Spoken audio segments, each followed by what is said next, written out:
Oh shit. Okay. Hello guys. How is you guys doing? What's up? What's up, guys? Hope you guys are doing great for today, guys. I hope you guys are doing well. I know it's pretty much the new year and can't believe I am actually doing another stream, for the second time around. And yeah, happy new year. Happy new year, Lemon. How is he doing? How's your new year? How did your New Year went actually? Like I hope your New Year went great. So yeah, I hope I hope all is well. So yeah, I hope all is well, man. I hope all is well. So yeah, yeah. So damn sleepless, dude. What did you do? What did you do in the New Year's, man? If you don't mind me asking, if you don't mind me asking, how did actually go?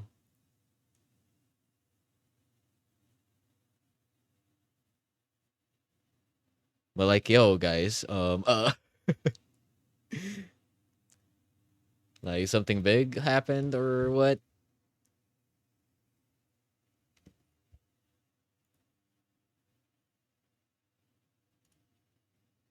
Like, what's up?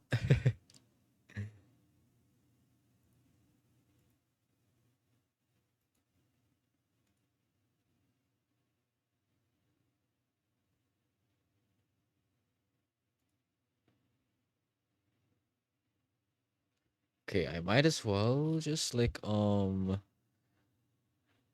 arrange this so I can still like read the chat at least. So I can still read the chat um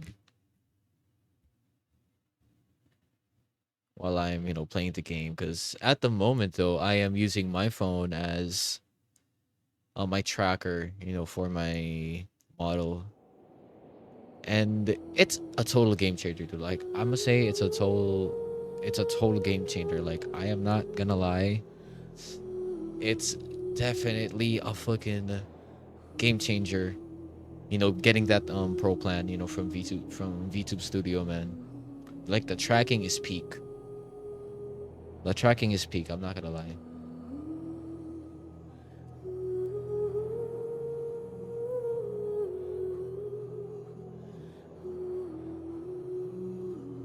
Okay, then I think I haven't done my daily commissions here yet. um. So while I went around, on patrol in case city folks came into our parts and it wasn't lit fireworks, which is a no-no, we helped them set camp and stuff. Oh, oh, damn, that is a feast. That is a feast. I'm not gonna lie. That is a feast right there. Got yourself some chicken. You got lamb. Ooh, damn. Nothing. Actually, nothing special. Like we just celebrated it. Like as per usual. We pretty much had quick dinner. Watch the fireworks as well as pretty much New Year's Day approaches. Had a little, I could say had a stream like long worth of like karaoke session. Pretty much, yeah. We had a pretty long karaoke session like right after like literally right after the thing, or pretty much right after the fireworks. Like we just went straight into the karaoke. We just went straight to karaoke mode at that time. So yeah, gotta set some of these settings for now. Like I'm gonna put it on like 720, for that. Hello, Tuki. How is you doing? Hello, hello. Hello, Tuki. Musta ikaw? How's how's the VR chattings? Musta? How is the VR chattings?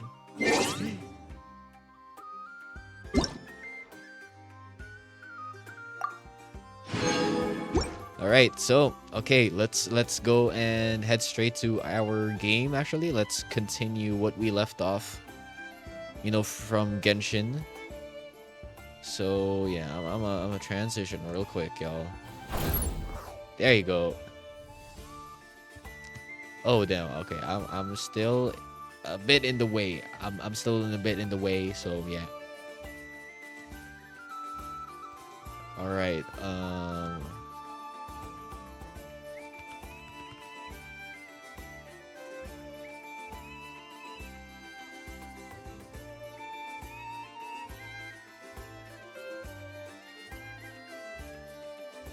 You know what? I'll just do it after stream, anyways. So okay, let's go in. Strength is one of Do our those things things where you here. gotta use it or lose it. Oh word! So, I did not freaking see that. I definitely did not see that. wanna train with me sometime? But okay, we have this. We have so much to actually do, but we have an Archon quest to actually complete. Great. Great. Cause yeah, I haven't been playing we haven't been playing Genshin, for a good while, actually, because it's the entirety of December, I've pretty much, spent pretty much the entire month, playing Seago games, actually, which is actually fun. I totally had a lot of fun in the Seago event. Unfortunately, though, I'm not able to like cover everything, so probably this January I might be able to, cover some of them. I might be able to cover some of the games, from Seago that I was not able to, get to. So we might as well, try and tap to it. We might as well, try and tap into it this January. Cause like there's so much actually to like try out in these games. Probably like before. Probably like I most pretty much I'm gonna still be on tabs with like the Seago games as well, because there are so much amazing games in Seago that I think people would definitely want to check out. So yeah, that's pretty much what I really wanted to do as well.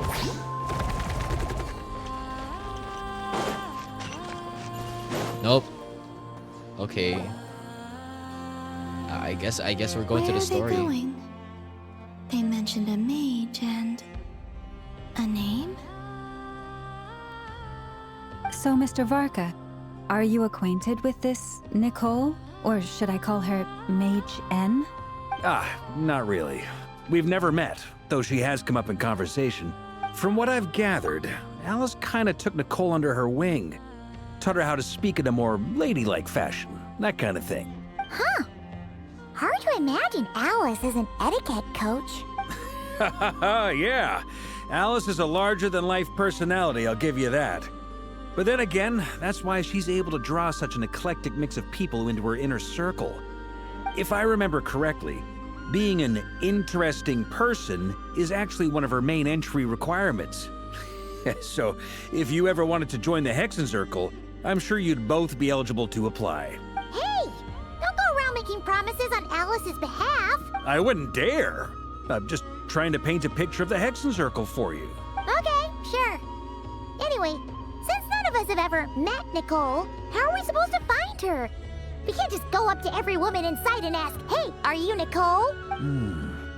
Maybe something she's wearing will give it away? Like, a windbloom pinned to her chest or something. Wait a minute. Alice never said Nicole was from Mondstadt. Oh, true. Wait, what about a tea set? I recall that each mage has their own cup. That would be this young lady, then? Huh. Hey there, sorry to disturb you, but are you Miss Nicole? Varka, Knight of Boreas of the Knights of Favonius. Alice might have mentioned me before. Mm-mm. Have we got the wrong person? Sorry. Well, this is awkward. When I shook my head, I meant, no, Alice hasn't mentioned you before. Huh? Where is this voice coming from? My apologies. For certain reasons, I am unable to speak. This is the only way I can communicate with you. It might take some getting used to, but I hope you can understand. Hey, it's fine. I'm more shocked by the fact that Alice never speaks about me. I mean, Brother. As for you two, we have crossed paths twice before, but it is nonetheless a pleasure to finally meet you. Oh yeah, I think it is Nicole. It's really you! Thanks for all your guidance in the past. You're quite welcome. This time, things are different. We have reached the unwritten pages of the story. You might say that we stand at the crossroads of fate.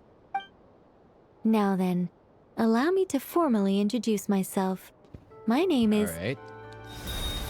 Hey, it's Nicole. Yes.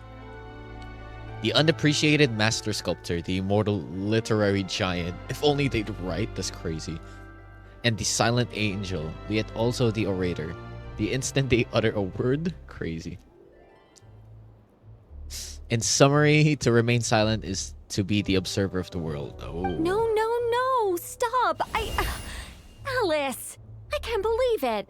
I had a whole speech prepared. I'd agonized over every single Oh word. my god, bro. Always picks the worst moments to ruin other people's plans. I'm so sorry about that. Alice took the liberty of devising some bespoke self-introduction magic for each member of the Hexen Circle. Oh my Sworn god. I deleted all of the triggering conditions for it. How did Uy. it bypass everything? Bia! Gosh, this is so embarrassing. Yo, musta Bia? Hello, Happy New Year. Who's that tall guy? It's Varka. This is a very different side of Nicole than what Yung- we're used to. Is she not used to Happy New face-to-face Year! interactions? Yes, Happy New Year, everyone. Yes, it's Varka. Yes. It's Varka himself. Don't worry about it. We've seen that introduction magic But wala, I once think wala already, pa so siya. it wasn't I too don't much know of a shock. if he's already out. I'm not sure. Please go on, Miss Nicole. We'd love to hear what you have to It's say, Varka. or, well, communicate. Huh? Are they talking to this lady? But... Will you all promise to forget that horrendously embarrassing introduction? sorry, embarrassing. When? Yan o. Yan o. Yan o. I'll let you stare at this fine-looking man for a good second. Then I continue. But ayan, yeah. Among the words that hop out now, I just saw angel. Yes, my name is Nicole, and I am one of a very He few said angels who have Dururoni retained both their Kenshin sa scar preferred niya. form What? and their power. What? I'm not familiar. The Traveler and Paimon should be no strangers to this concept. There is another of our kind in Natlan. They call her the Lord of the Night. Alright! I mean, I don't blame you remembers her. of like one thing, pretty much to get back to Genshin then for Varka. But ayan. I hope my laptop doesn't crash somehow. Cause like, oh my goodness, hold on. I'm not sure though. Hold on a second, guys. Hold on a sec. I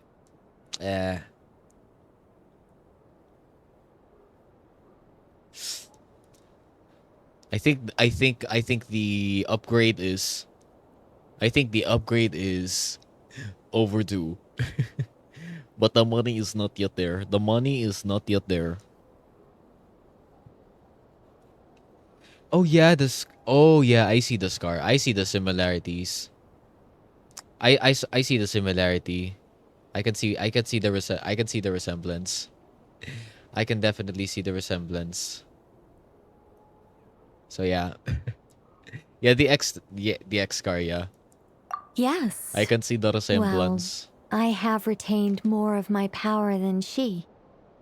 It's because I don't have a long-term duty to fulfill. To be more specific, no. We'll be here all day if I get into the specifics. Moving on. If I'm not mistaken, you are here because you wish to learn how one might reach the moon beyond the sky. That's right. Is that something you can Gara give pa us any rin. guidance on? Musta New Year? Musta New Year, Bia? I Yes, hope it I went do know a well. way. I hope it It went began well. with the Hyperboreans, who lived after the War of Funerary Flame. The who is Lauma? Blank looks. Maybe I should start with the background of the war. Yeah, it went well naman. Pa rin, si Lauma, actually, one of the more recent characters, for Nodcry, which is which is a sub-region before Snezhnaya. So technically, this is kind of like Snezhnaya, but more of like the introductory chapter before Snezhnaya. So yan. Or maybe not. It shouldn't be an issue. I'll fill in the gaps for you when we have more Then the time. one in the Anyway, right or the one in after the that war left na ended, nakita mo, that the is three moons Columbina. retreated to beyond the false sky. And she used to be, and actually like you can actually see her on the yeah, you can actually see her nung sa yung sa like funeral no na shorts. Yung sa short no, yung sa Genshin shorts, yung funeral ata niya yun ni Senyora. Like she's there, pero like by the time this patch started, wala na siya sa Fatui. Like she isn't a harbinger anymore. The Hyperboreans were humans I once aided. They accepted the civilization and creations bestowed upon them by the angels. But despite accepting many blessings of the angels, many Sim. among them Sim, still tumiwalag held on to talaga. their faith in the moons. They were reluctant to accept the new order, even after the War of Funerary Flame. They sought to contact the moon goddesses beyond the sky and receive their guidance. But all three had passed away by that point. This mage has a unique method of communicating. Is she talking about the moons? Yes, but they did not know. And so, still they prayed for the moon goddess's mercy. After building titanic structures that consumed vast amounts of Kuvaki, at last they glimpsed the moons and heard their voices. But of course, they were gravely disappointed. For it was then that they realized the three moon goddesses were dead. Oh, that's such a sad story. It is. Humanity was in a very sorry state at that time. The angels who had once aided them were gone, and the War of Funerary Flames had left them homeless and destitute. Just a second, I gotta ask. How relevant is all this history to the task at hand? Well, I mean, it's... Okay, it seems we've drifted into irrelevant narrative waters. It's been a while since I've had the chance to speak inside someone's head. Yo, As soon as I got started, I lost control and the words kosa. just flowed out like a waterfall. What I'm trying to say is... Right, yes, that's it. The relevant part is the ritual created by the Hyperboreans. The fact that they bypassed the false sky and saw the true moons implies that they successfully built a connection between Tevat and the outside world, which means, with enough Kuvaki and a sufficiently stable connection, it should be feasible to send one person over the border. Okay, so they built some kind of portal? Oh, yes. A portal. Yes. Is something wrong? You sound disappointed. I just didn't expect you to summarize it so well.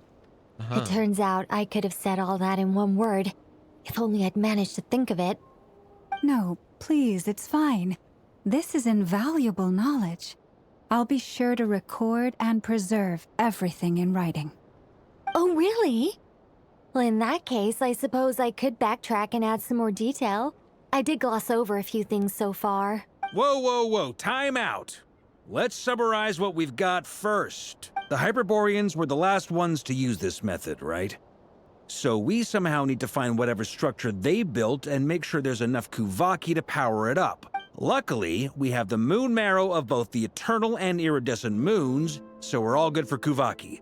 Which means the key issue we need to focus on is finding the place. Am I right so far? Yes. Although, I expect the structure is long gone by now.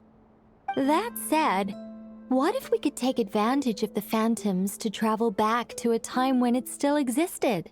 Well, travel back isn't quite accurate. It's more like we'd be creating a handshake between 2 points in space-time.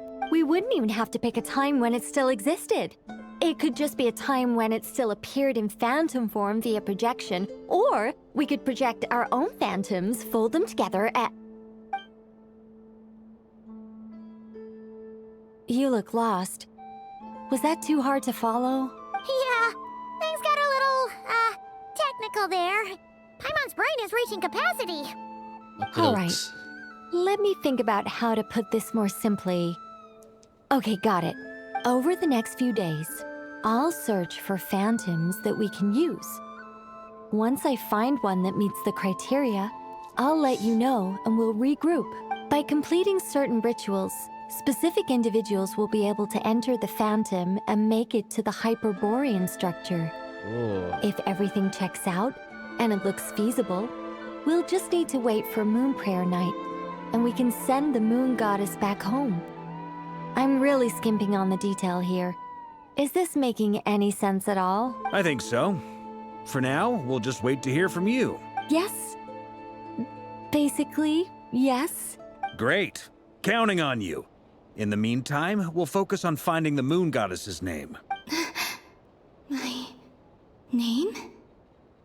Are they looking for a way to stop me from disappearing? Excuse me, Miss... Go on, Miss Nicole. This conversation was a little all over the place. I didn't catch your name. I am Lauma, of the Frost Moon Scions. Ah, I did wonder. I noticed that you listened very intently when I spoke about Hyperborea and the moon's history. If you'd be interested, I'd love to visit you this evening and go through it again in greater detail. Also, if you were serious about making a record, it would be too risky to simply write down the raw details as is. I would suggest some tweaks. Maybe rewrite the stories as fairy tales or fables, perhaps even prayers. Anyway, we can cross that bridge when we come to it. So, see you later then? Oh, and no need to prepare anything. Just a cup of tea will do. See ya! Wait lang, kanino? Kanino, Bia? What in the hell? She seems Yung kay Lauma pa. friendly. Crazy. It's just... It's so nice to find someone who's actually willing to listen. I've been dying for a chance to finally go through all this systematically from start to finish. Any longer and I'd probably start forgetting it. Now Paimon gets why Alice told us to mind our heads. What did I tell you? A lot of quirky people in Alice's orbit. Nagulat-gulat naman ako sa buban yung isa, brother. Now then, the next order of Jump business scare ba? is... Jump scare. Where do we start looking for the Moon Jump Goddess's scare. name? Maybe the rest of what Nicole has to say might give us some clues. Wait lang, nagkakwento ko sa BF ko na gusto ko bumalik maglaro. Tapos in-explain ko sa kanya na kasi napadaan ako sa'yo. Tapos sa ADHD kicked it, napansin ka ba? No! No! This is not what you meant. This is not what you meant. Once I've heard her out, I'll summarize the salient Oh my God, points and na-jump share them scare with na you nga. all. I'm also inclined to review our other documents. Yes, our faith was first established by our Hyperborean ancestors, but many of the more factually accurate records are from after Kutar's birth. I have a hunch that the Fatui might know something too. Sounds like we're gonna follow Columbina's journey through Devat, huh? In that case, we'll start by heading to the Frost Moon Enclave. Wait, pinakita ko ba sa kanya yung difference ng pa ni Nicole at Lauma? Boy. Not the comparison. Not the comparison. Sounds Why? like a plan. Bakit? Take this with you. I'll see about getting in touch with the Fatui. It'll probably just be Arlecchino and Sandroni again. They're the only ones who would want to help. Lord talaga, parang isang buong paimon is... Dude. Isang sapak lang kay paimon na to na. Lilipad na. Thank you, Mr. Hello.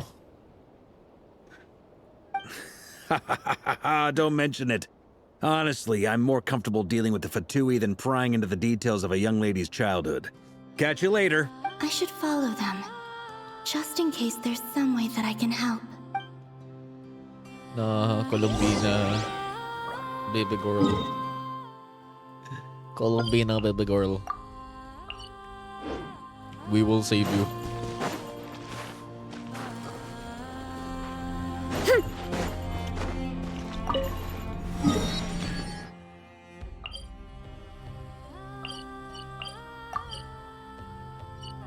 Ay, hindi pa yan.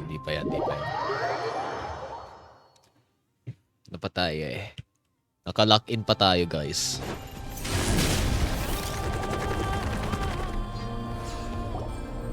A while ago, I took the time to organize all documents in our possession that pertain to Kutar. What you see here is the material I consider reliable. You're saying there's unreliable material too? Yes. Most of the information we have was transmitted through an oral tradition.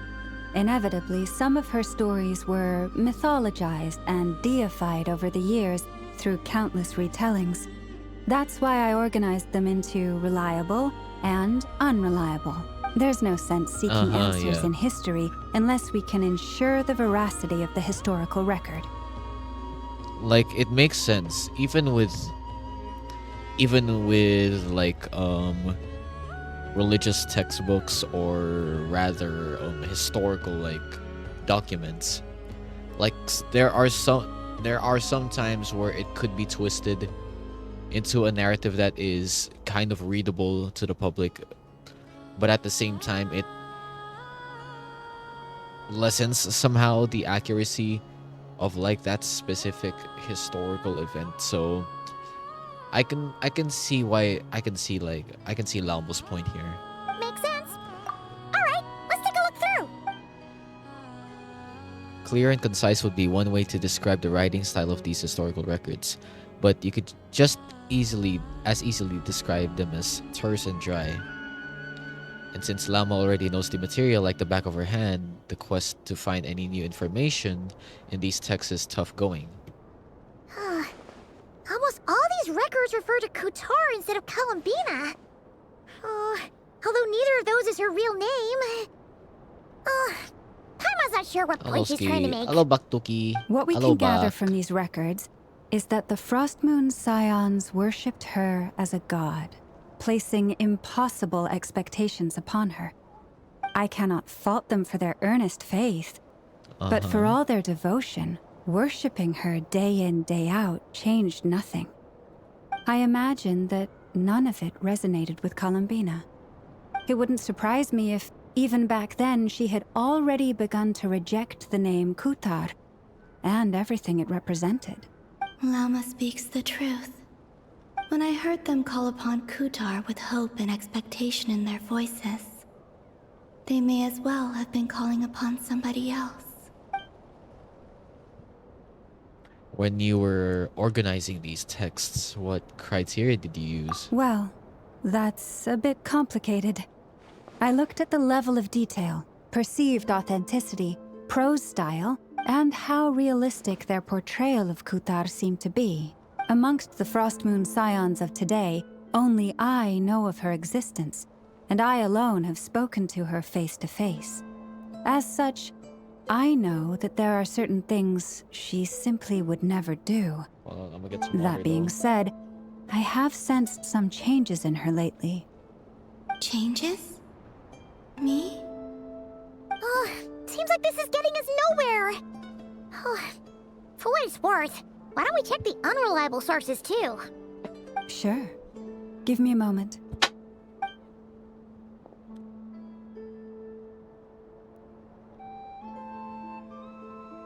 Exerting but a fraction of her divine might, Kutar sheared a great mass from the snow-capped mountain and cast it into the sea, upon whose surface shone the mirror image of the moon. Thus was formed the island of Hisi.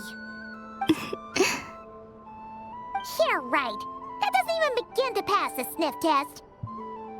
The 3 moons are naught but lies through and through. Only one moon has ever shone for us, and Kutar is her name. The subjectivity is strong in this one. We've heard something like this before in Natland. The vast majority of ancient texts are filled with fanciful tales like these. I trust you understand my criteria a little better now. Kutar did not speak, merely gazing into the distance in silence. And where her gaze landed, this was her prophecy. Clearly, whoever wrote this text never even met Kutar. Otherwise, they'd know that her eyes are always closed. What about you, Traveler?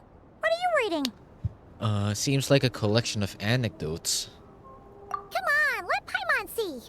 The child wished to build a wooden nest with which to shield a fledgling bird from the cold. But being so young and lacking in strength, the child could not snap the branches from the trees. Kutar was passing by. Upon seeing the child, she summoned forth the Kuhenki, who built a beautiful nest for the child. I remember that. Not knowing the meaning of Kutar's divine intervention, the child dared not to respond, and thus ran home to call their parents. But Kutar was gone. The moon chanter declared the event a miracle and took the nest as a relic, placing it on high for all to see. The child was named as one favored by the goddess and was greatly respected amongst the people. Yet, no further miracles were bestowed, and this matter was forgotten in but a few years. Huh. Any thoughts after reading that? Okay, so if it's true, it gives off a somewhat lonesome feeling. Yeah. Columbina probably just wanted to join the kid in making nests. Ah. I'd originally considered this a fabrication, because Kutar did not perform any similar actions in subsequent records. Uy, okay, installing. But Sige, now that I install think well. about it, Install well, Bia. It does seem like Sige, something Columbina would lerkwel. do. It's just that She didn't know how other people would interpret her actions. She was probably worried about making things difficult for people. So, she gradually stopped joining in. yes. Oh, that's so sad.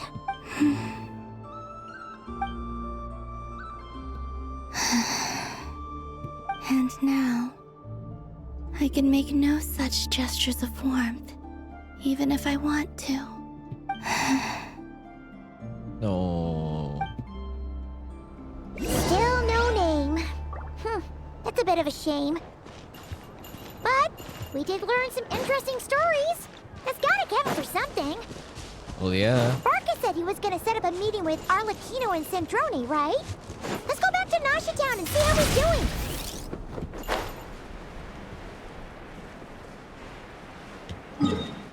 Okay, Nasha Town it is. Let's go. Yan, bro. Like, bro, what are characters in Liwa doing here?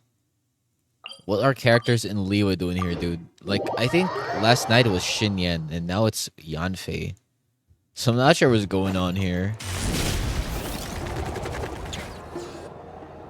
Let's see. There's Varka. Oh, and it's Durin and Albedo too. Talk about coincidences. We meet again. Yeah, this is pretty much the same place we bumped into each other last time. I convinced them to stick around a little longer. We were all waiting on people, so I figured having a little company would help pass the time. Ah, so you've been waiting for us? Does this mean that you've already arranged things with the Fatui? Sure does. Now you're back, we can go meet up with them together.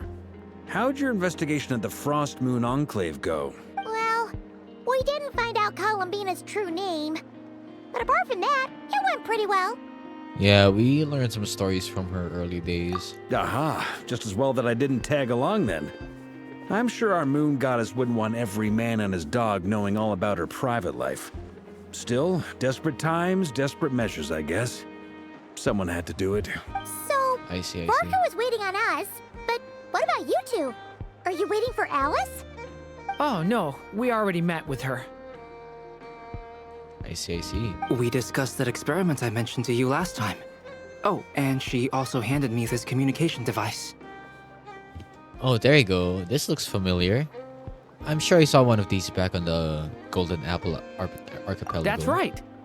I understand she informed you about the relationship between the Phantom phenomena and Tevat's borders, yes? She wants me to help her with some more experiments on that front. She said that she'll contact me through this device with more information. Ah, I see. Following instructions and making observations.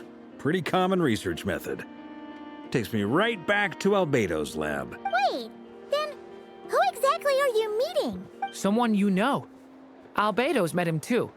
But I don't think Miss Lauma or the Grand Master have been introduced. Introductions are overrated, especially in cases like this. It's you! Yo, Skara. So, He's back. it's not like the academia has prohibitions against going abroad. Also, I applied for leave. Bro, I mean, Skara, he's been a little calm, bro. He's a little calmer than usual. Still, he has that sarcastic, he still has that sarcastic tone, but somehow he's a little calmer today. I've been writing to Hat Guy since obtaining a human form. I've already brought him up to speed on everything that's been going on in Nodcry. Hat guy? Hat guy. Hat guy is wild. I'm sorry, dude. That's the name that they gave you. Turns out, I actually have heard that name before. I mean, so, I think yeah, Scaramouche has that, that sarcastic tone somehow. Like, I think he still has that, he still has that little rage baity type of vibe that he had like when we first met him, like officially in Inazuma, because I haven't been, no, pretty much I'm not a day one, in Genshin, but the first interaction I had with him was in Inazuma, so yeah. But yeah, what's good? Straw Slime, how is he doing? I can't speak, bro. I can't speak for nothing. But I hope you're doing great. Man. Like we're just going through the quest at the moment, since the new patch is actually dropping 2 weeks, around 2 weeks from now. So yeah. Oh? Then why did you react the same way I did? I only knew the name, not the fella. But since we're all here, let's do some introductions for what it's worth. I'm Varka, Grand Master of the Knights of Favonius. Lauma, Moon Chanter of the Frost Moon Scions. And I'm a Drioche from the Vahumana Darshan of the Sumeru Academia. Hat guy. Yeah, Wonder still acts like Scaramouche. Yeah, but he's a little calmer. But rather than like the first few times, he's a lot aggressive. he was still a lot aggressive when we met him in Inazuma and Sumeru. So yeah. Good to see you again, Mr. Guy. I believe we last saw each other on the boat ride here. Mr. Guy is crazy. Like, bro is gonna live through that name for the rest of his life. Bro's gonna live through that name for the rest of his life. And I bet that he hates it. So they came to Nodcry together. Mind you, the only reason I came here is because there's someone I want to look into. Who's that? The Doctor, also known as Dottore. second of the Fatui Harbingers. Just as I thought. From the tone of your voice, it sounds like there's bad blood between you. I was reviewing our archives and noticed that a lot of information could be about him was worse. missing. Left a bad taste in my mouth. That's all there is to it. Dottore, or Zondique, as he was then known, once studied at the Academia, but he got kicked out before he could graduate. So the Harbinger's #2 man is a college dropout? Ah, how embarrassing for them. Last we heard, he was planning something. We actually heard that a few times before, even coming to Notcry, but we haven't seen a trace of him since we got here. He only appears when something interests him. For all we know, he might have left already. But the fact he did something here at all is worth noting. It'll fill a couple extra lines in his file. Why does it sound less like a file you're writing and more like a criminal record? Anyway, we were just about to meet 2 of the other Harbingers. Want to come along? You might learn a thing or two about him there. Sure. Even though they're Harbingers, well, they're old acquaintances of ours, so, you know, when you talk to them, try to be... I got it. The Frostmoon Scion's relations with the Fatui Yep. remain tense. Forgive me if I do not attend. In that case, we'll continue assisting Miss Alice with her experiments. Good stuff. Everyone's having a fruitful time. All right, we better get going. I'll lead I the mean, way. totally understandable for Lauma. Totally understanding for Lauma since, yeah, it's pretty much a, since they still got some bad blood as well. Hey, Wonder, are you here for revenge? Well, yeah. That's obviously part of it. But I'm not the only one who has a score to settle with him. Neither you, nor Lesser Lord Kusanali, nor I want to see him meddling with things again. Yeah, fair enough. One other thing. When we return, let's talk about Columbina. What's the hurry? Don't worry. Pigeons always know which way home is. Hey, damn, he's speaking a little more wisely now.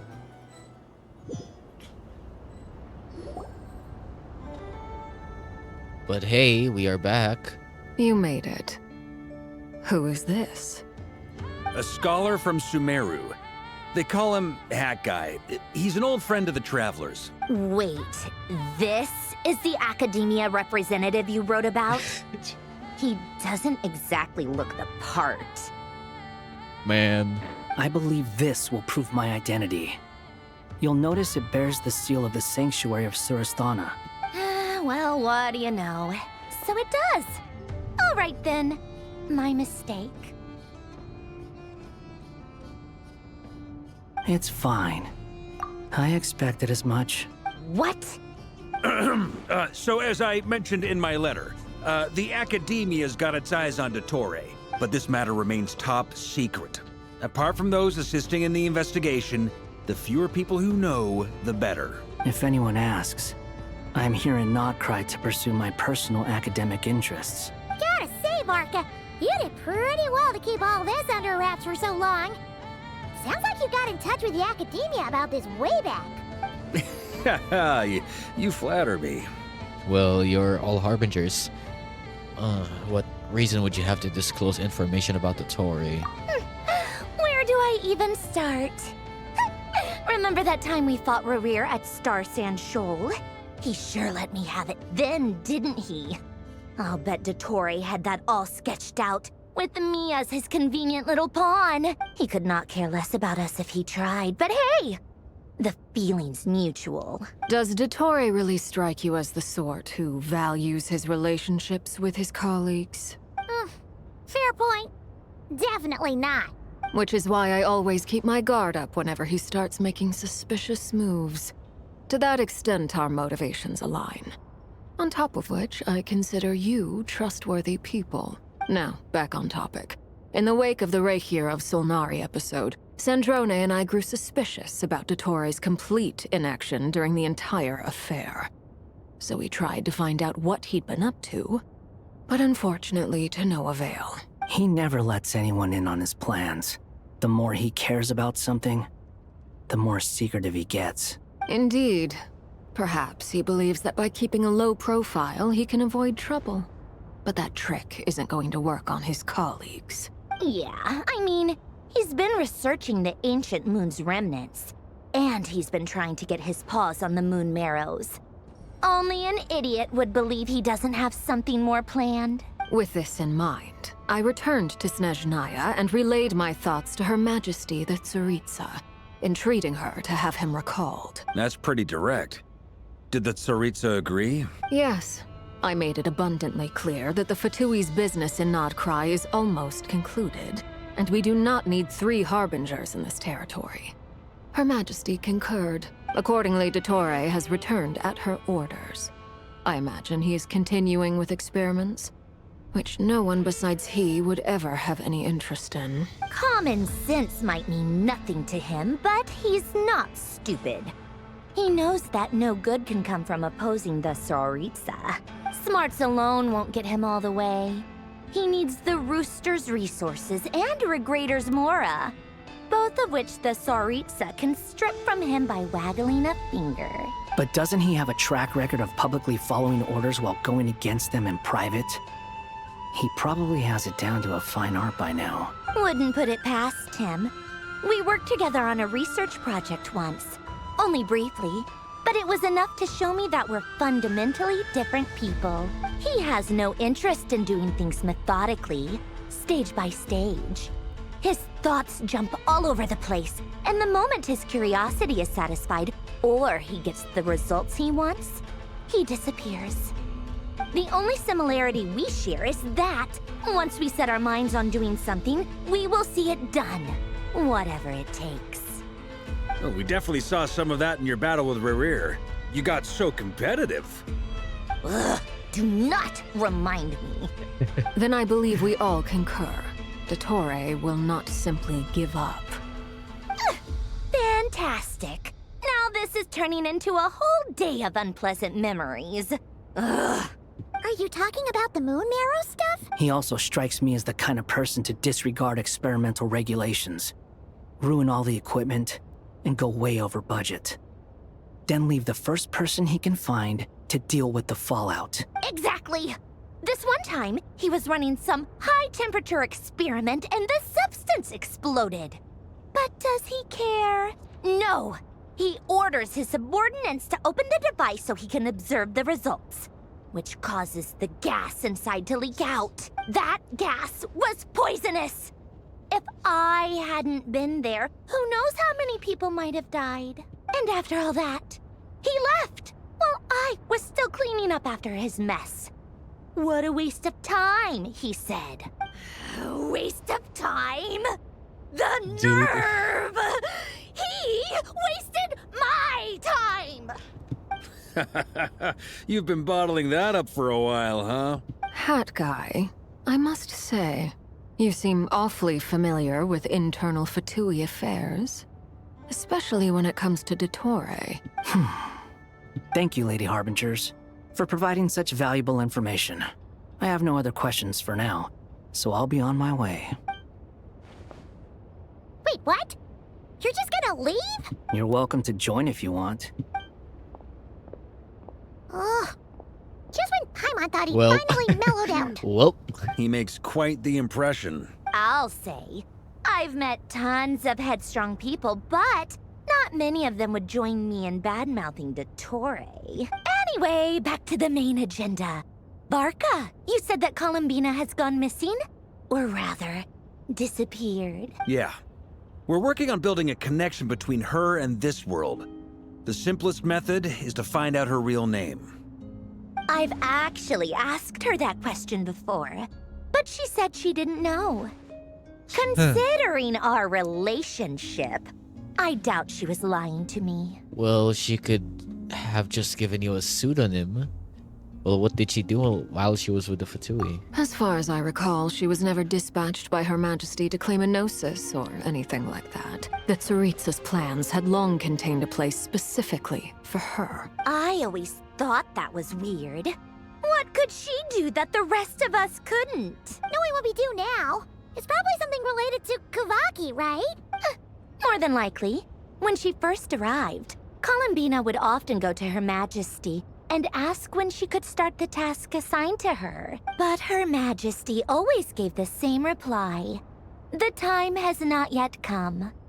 So she spent her days in Snezhnaya doing basically nothing. The Tsaritsa has summoned a beautiful blind maiden to be a harbinger, giving her the third seat by virtue only of her enchanting voice.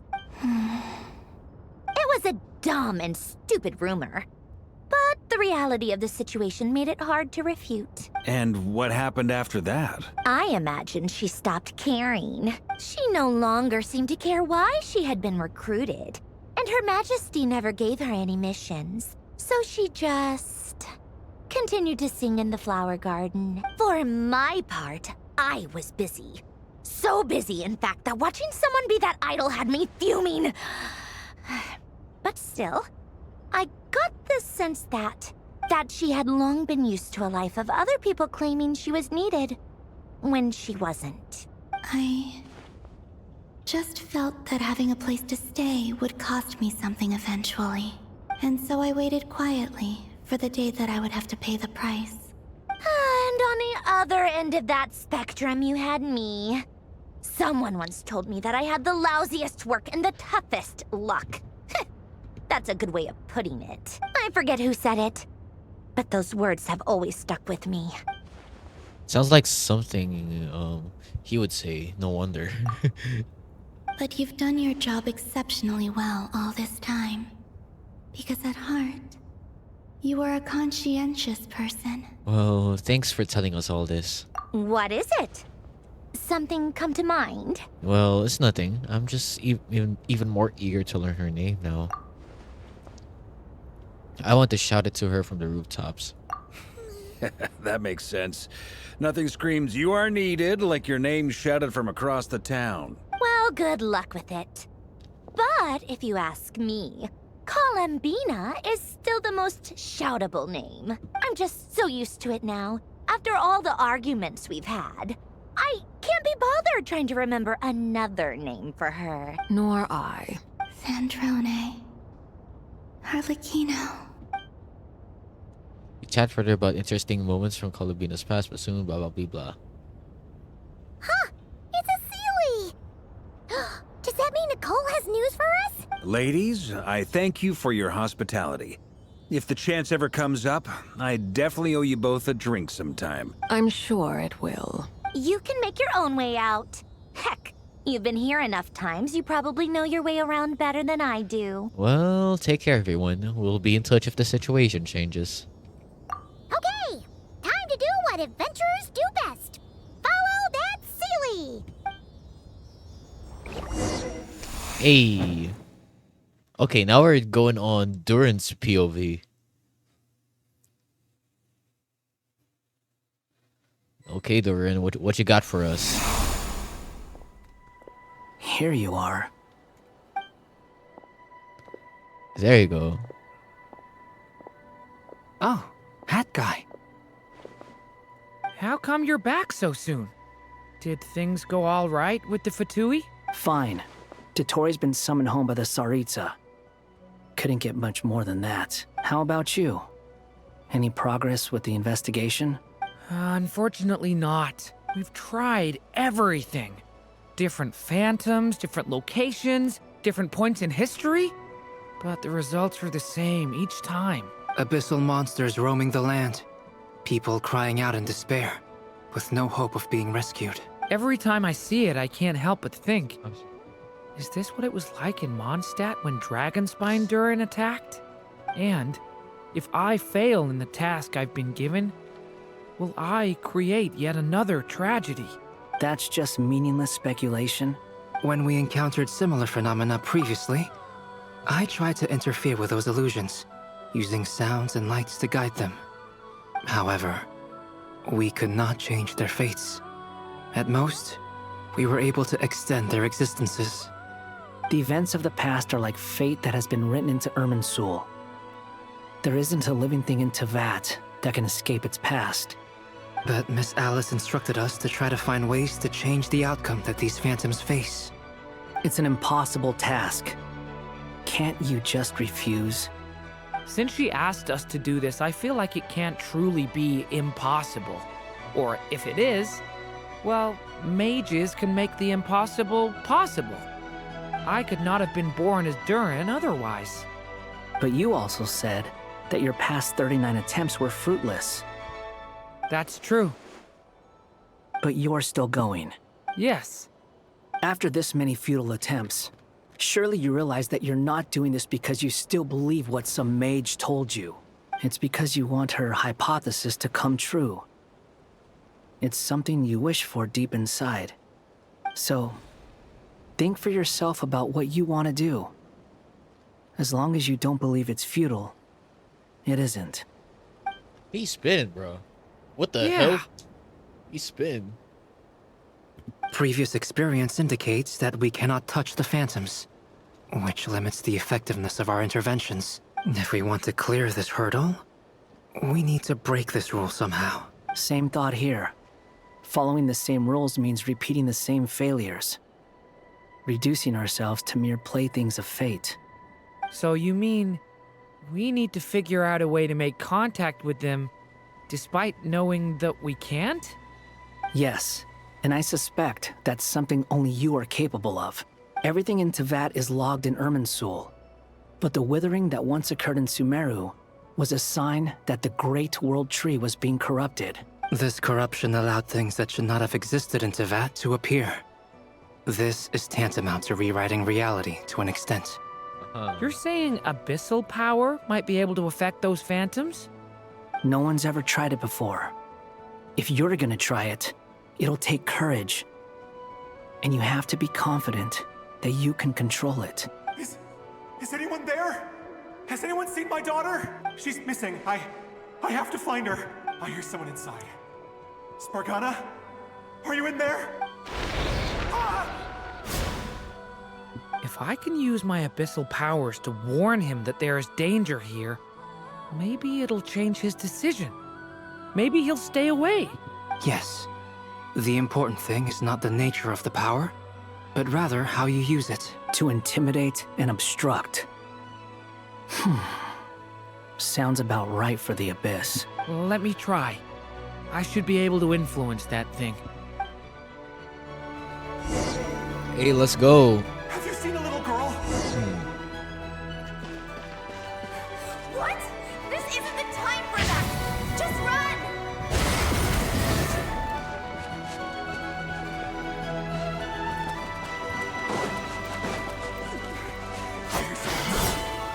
Spargana?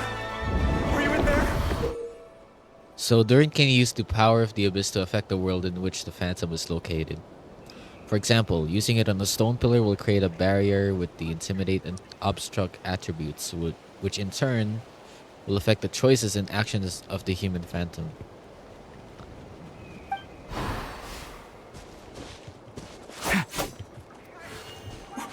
What is this? Looks dangerous. I should get out of here.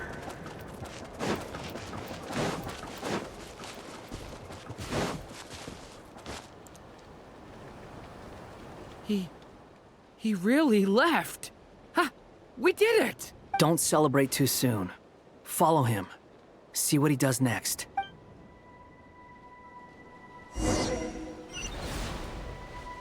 Monsters approaching from the front. You need to stop them and create an opportunity for him to hide.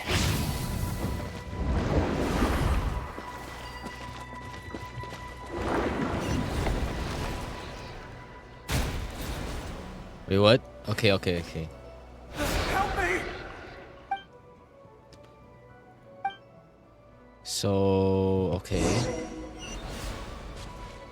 Monsters approaching from the front. You need to stop them and create an opportunity for him to hide.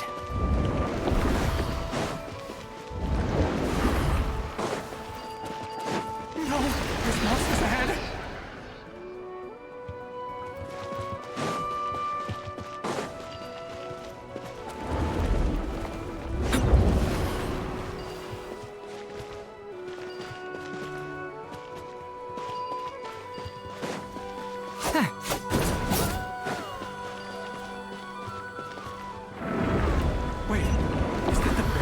saw earlier?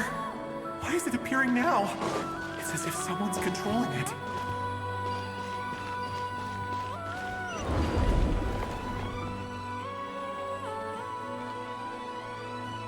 The monsters are gone. Is it safe now?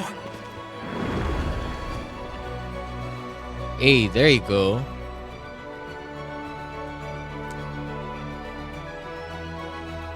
The barrier's gone too. How odd. Anyway, I guess I'll keep going. Quickly, let's keep up.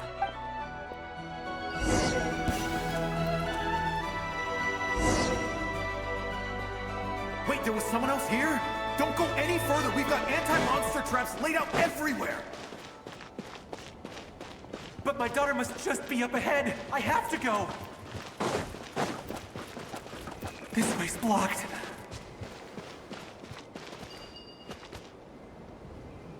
Okay.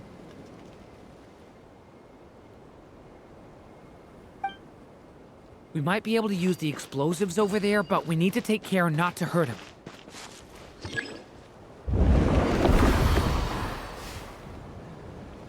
I'll use the barrier to keep him at a safe distance. This barrier seems to be helping me somehow. Hey, hey, wake up! Oh, no good. Gotta keep moving ahead.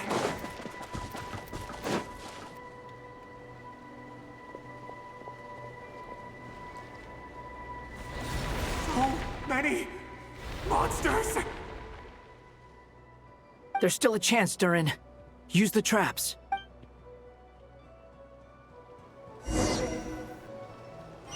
So how do we do this?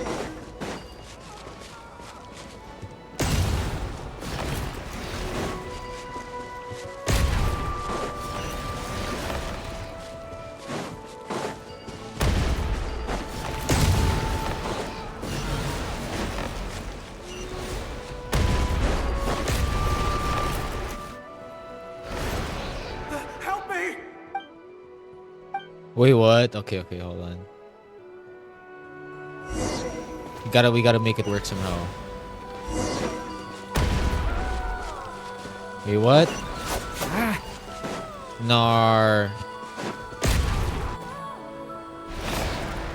Help me! Wait. You better not make it like too early somehow.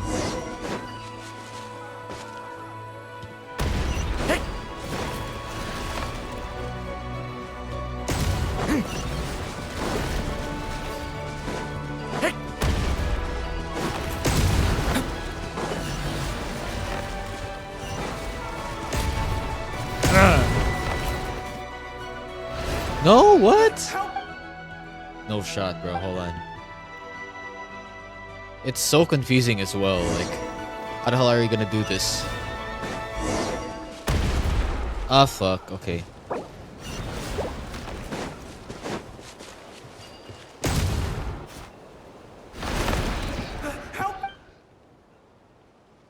Okay, this is a little tough. Hold on a second.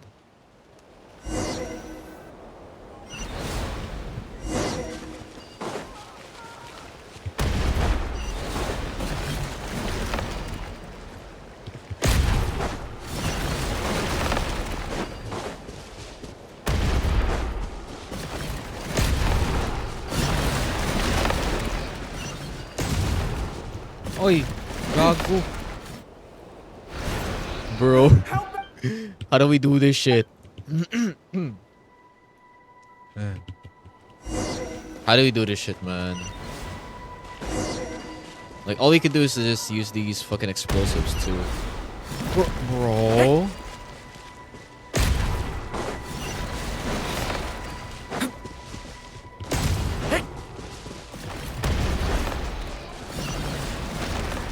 Like, both of them are like coming at the same time too. Okay, there's another one there. There's another one in like near him. That is crazy.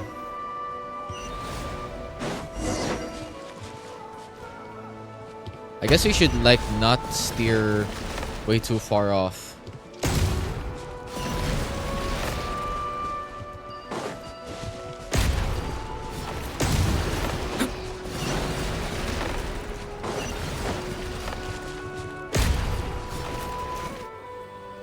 Wait, what? Hold on a second, yo.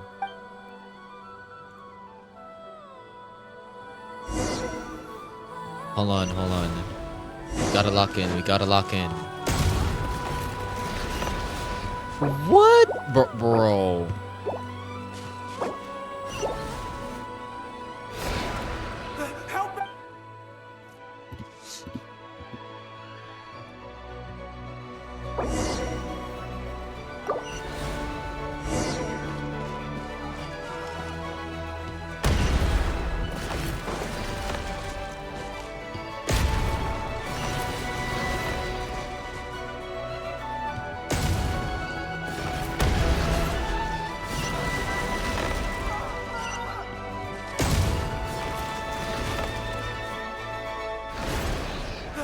Okay. Dude.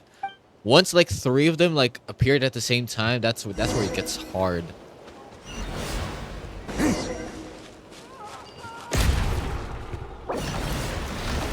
Come on, man. It's crazy.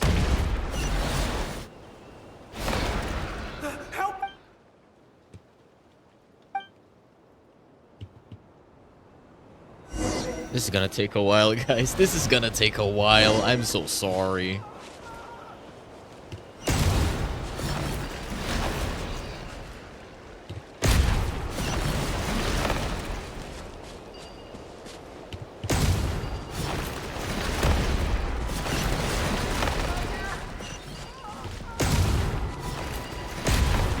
What? Bro, okay.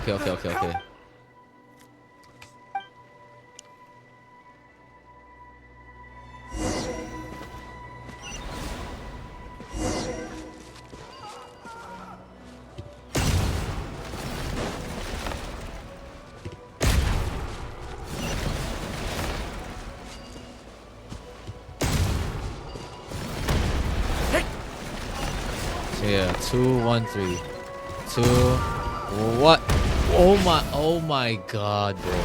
It's so freaking hard, man.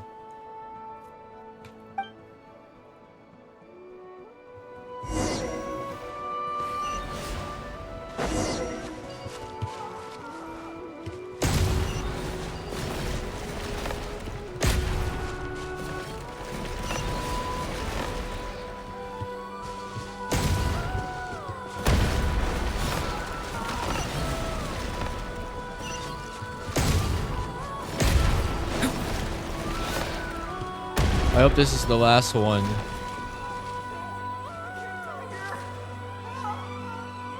Oh, thank God. This is a new development. I've never seen this happen before.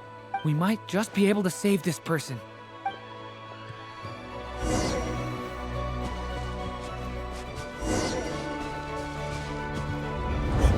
Why? How will I know where Spargana's gone like this? You know what? I'll trust this strange barrier. It's gotten me this far after all.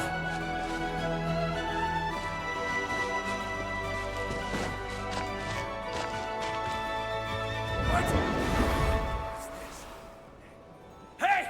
Let us out! Spargana, are you there?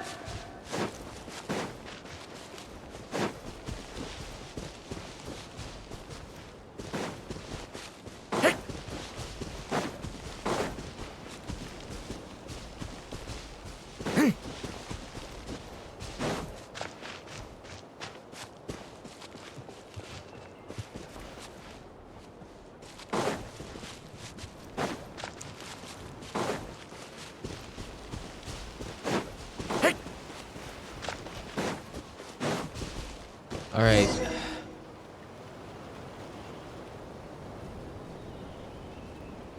Huh? That looks like one of my daughter's books. Thank you. Thank you. Yes, it's one of hers for sure. That's her name on it right there. She left her backpack here. Durin, just like last time. Use the explosives.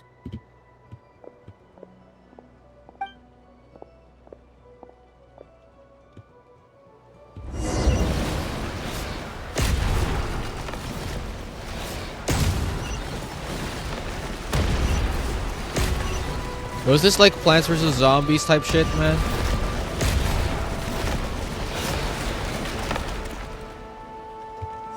What? It won't work. There's not enough left. If he makes it in, he'll die. But then, this clue could be the key to him finding his daughter. It might not be the only one. Better he misses that clue than loses his life. I guess so.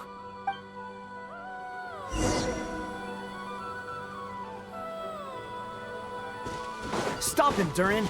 We can't let him get any further in. That's my daughter's book! She's passed this way! Why? Why won't you let me go in? I've searched and searched and searched just for this! But how will I find her without any clues? I no longer have anywhere else to go.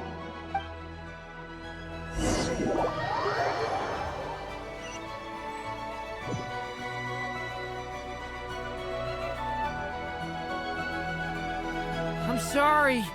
I'm so sorry. He refuses to go anywhere else. Whether he opens this door or not, all that awaits him now is death. Albedo? Hat Guy? Let's try one more time. I don't know how we're gonna do this, but I don't want to give up either.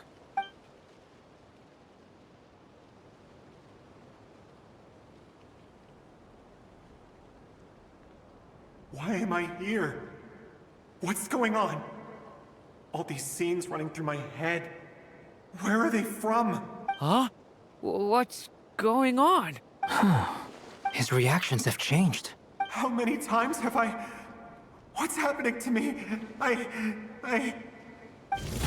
Huh? Wait. Who are you? You can see us now? I feel like I always could, but that I only just realized you were there. I'm sorry, I don't know how to describe what I'm feeling. But you were the ones guiding me using that marked barrier, right? I haven't done anything yet, but those monsters, those deaths, they feel like memories. Like things I really did experience. I won't find my daughter. In fact, I'll ultimately die trying to find her. Isn't that right? Well, no, it isn't. Yes, it is. Even so, we're trying to find a way out of this. You've not seen my daughter either, have you? It seems she really isn't here.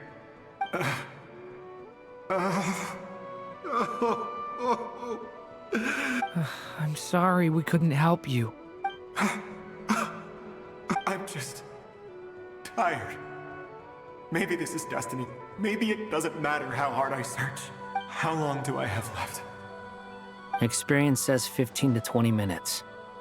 15 to 20. Thank you for all your help. Let's rest a while. You look exhausted too. Now's not the time for you to start pitying us. It's not pity. I'm just realizing that I've only got 10 or so minutes left. You know?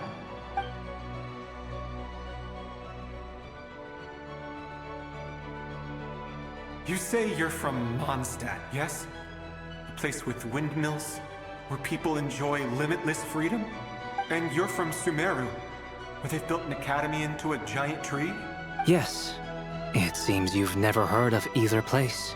Those names are unknown to me, I'm afraid. Yes. Have you heard of Hyperborea? I have, but I heard that it was destroyed in the distant past. I see. That was where my ancestors once lived. What about Delphi Pytho? Was it later rebuilt? I've never heard that name. Then what about Sal Vindagnir? I have seen that name on stone tablets on Dragonspine. But I'm afraid the only things left of that place are its ruins. I see. Sure enough, there was no way to turn this around, huh? I'm sorry. I was the one who asked to chat, but it seems like we're too many ages apart. There's barely any common ground to start from. It's all right. We did hear something new, at least. From how you speak of your lives, things must be going all right for you, I guess. They are. Mondstadt is a place of freedom and happiness. There's a lot of good people in the church and the Knights of Favonius, and even outsiders find that it's an easy place to feel at home. We have festivals a few times a year. Everyone gets together to drink, sing, and be merry. Sumeru is a lot more uptight. Not really the kind of place where you can relax. It's a nation fraught with problems wherever you look. But if all you want in life is to seek knowledge, I guess it's pretty much paradise. That's wonderful. In other words, after this all-devouring black tide passed, humanity did not merely avoid extinction, but rose to build prosperous civilizations anew. I mean, I can see you all right now. That must mean the future isn't a total mess, right? That's true. Well, time's almost up. Let's part ways, I think. Might be best if you don't waste too much time on me. The chances are slim, I know, but I'd like to spend these last few minutes looking for Spargana. If things work out, I'd love to tell her about what I've heard. May we meet again. Well, or not, most probably. In that case, may your wishes come true.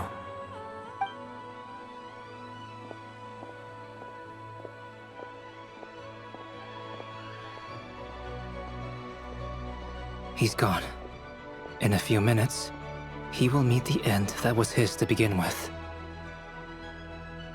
The ending of this tale did not change, but I believe that we've just made the most progress we have yet.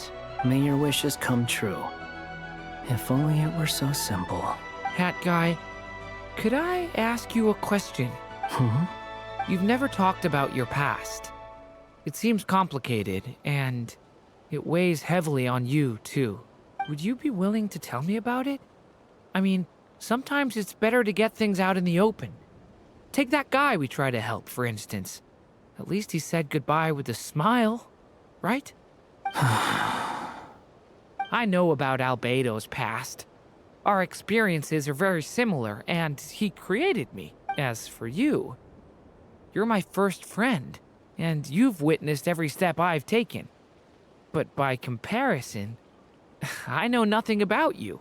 Either way, I mean, we're still best friends. But if I knew more about you, I might understand your thoughts a bit better. I've told you about myself. I'm a student at the academia. And what did you do before that? Prepared for the entrance exam? All right. If you really don't want to talk about it, I won't press you any further. I was a puppet built from the branches of a white tree, using technology left behind by the Conrian schools of mechanical engineering. A white tree? You mean an Irminsul tree? Yes. A branch of Irminsul that was once connected to the main tree. So you had a human creator too? Yeah. But my creator abandoned me after deciding that I was a failure. After that... We're going back though. We're taking a little flashback. Durin. Resisting the influence of the Abyss. Suppressing the urge to destroy. He still has that resentment Trying too. to do the right thing. None of these things are easy. But no matter how hard they are, trying to rewrite past wrongs is far harder. You asked me if you would create a new tragedy if you failed. I told you there was no point speculating about that. But the real answer is, yes, you absolutely will. That guy. But at least you've got people here to help steer you away from the wrong path. So, just keep aiming towards the light. I will. I promise. All right, break time's over. Hello? Durin speaking. Hello, friends, it's me. What have you been up to, I'm detecting some unmistakable fluctuations here at the border. The amplitude isn't particularly high, but they're completely different signals from the ones before. And the scale is comparable to those I've detected previously. Alice, we were unable to save that person. However, he appears to have retained a portion of the memories gained through that cycle, and was able to hold a conversation with us. I see. Well, that is rather odd indeed. It definitely merits further attention. Could I trouble you to keep trying the same approach? I need to gather some more data. Count counting on you. I should probably have Nicole come and check this out as well. Hey, that's Act 5 right there. Let's freaking go.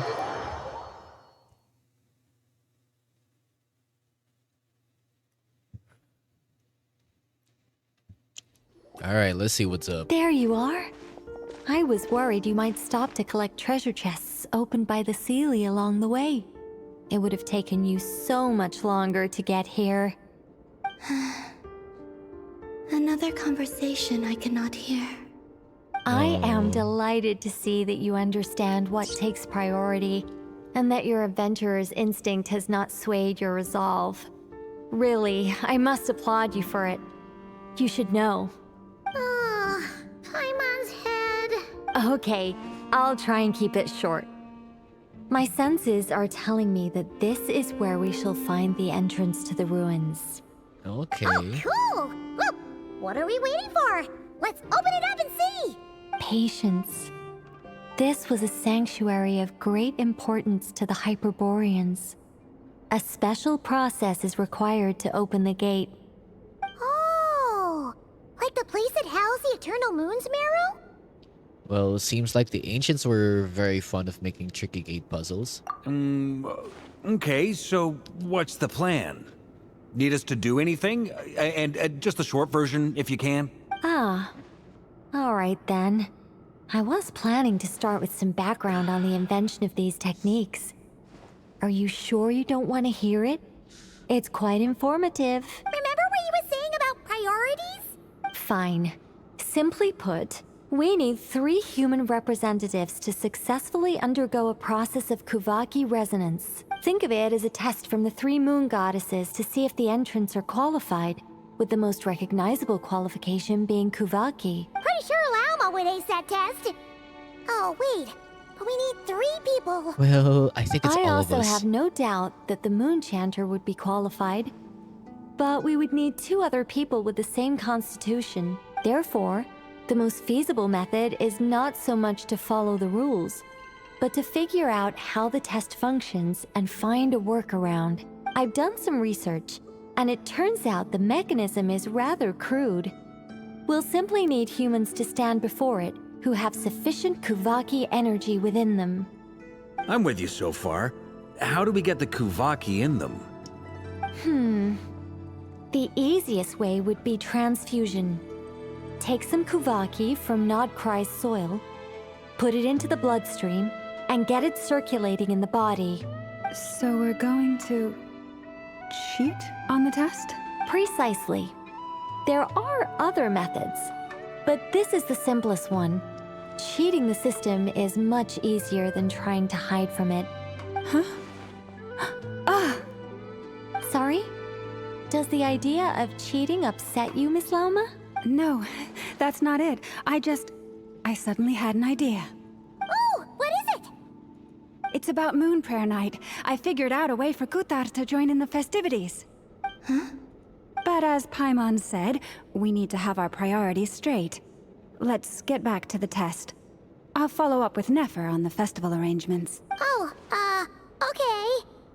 Anyway, is this really the best method we have? A Kuvaki transfusion sounds dangerous, no matter how you slice it. If you think that's dangerous, wait till you hear the other methods. I'd be more than happy to go through them if you'd like. There are several. No need, we're good. Let's go with this one. Very well. Oh my Kuvaki goodness. transfusion it is. Now, I should mention that the risks can be greater or lower depending on individual compatibility. It would be rash to simply infuse the Kuvaki and hope for the best. If the body rejects it, the reaction can be quite severe. The symptoms are similar to another condition that some people living here suffer from, known as congenital Kuvaki sensitivity. So, before we execute our plan, I will perform a simple test of my own to see who is compatible and who is not. Once that is done, we will have to complete the resonance process as rapidly as possible. The participants must remain stationary while the Kuvaki circulates and bonds with them, and they mustn't eat or drink anything. What? No eating or drinking? That's some hardcore fasting. They'll all be monks by the time they're through. Well, how long will they have to keep that up? 3 days. Oh my goodness. Oh, that's so long! And we still need to find 2 more people who are not just compatible, but also willing to volunteer. Fasting? What are they talking about? I'm willing to volunteer. Really? Don't you want to think this through? Haha, count me in too.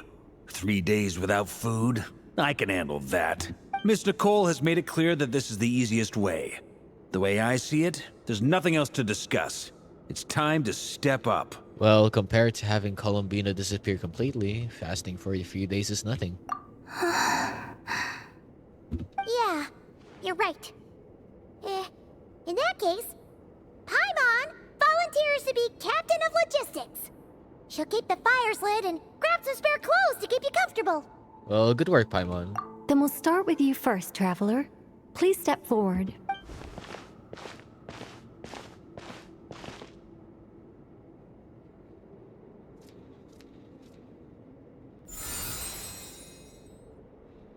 How's it going? Do you feel anything? No. How about now? No. And now? Still nothing.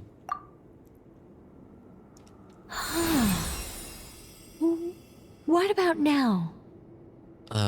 Nothing at all. You guys, it's not a competition, you know. All right, I'm officially impressed. Even as a descender, you can withstand far more than I imagined. It's like I summoned a giant stone titan to arm wrestle you, and your arm hasn't even moved an inch. In my last attempt, I infused 5 times the amount of Kuvaki required. Wait, that much? Yes. Safe to say, compatibility won't be an issue for you. You're eligible to join. You're next, Mr. Varka. Sure, here goes nothing. All right. I'll start where we left off. 5 times the required Kuvaki dose. Whoa, whoa, whoa, hey, wait a minute. Yo. How's it going? No, not great. I kind of want to puke. Feels like I've been drinking too much. A few bottles of wine, then a big stein of Dark Horse. With some hard liquor from Liyue mixed in. You think this is funny? I just lost to a young lady in an arm wrestling contest. I'm never gonna live that down. My apologies. I'll lower the concentration and try again. Bro, like, why would you...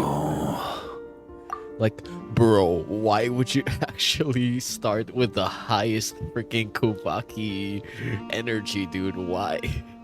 How's it going now? I'm not as dizzy as last time, but I can still feel it pulsing around. In that case, you wouldn't be an ideal choice, Mr. Varka. Let's try someone else. Okay, let's go ask some of our other friends then. Well, who? Who though?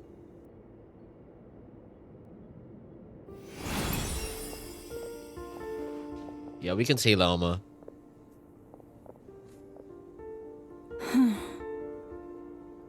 No surprises here, Miss Moonchanter. You're perfectly compatible. You may join. Hey, it's not Nefer. I'm getting a slight headache. Shame. You were so close. Whoa! I'm itching all over! Allergic reaction. We can't have that.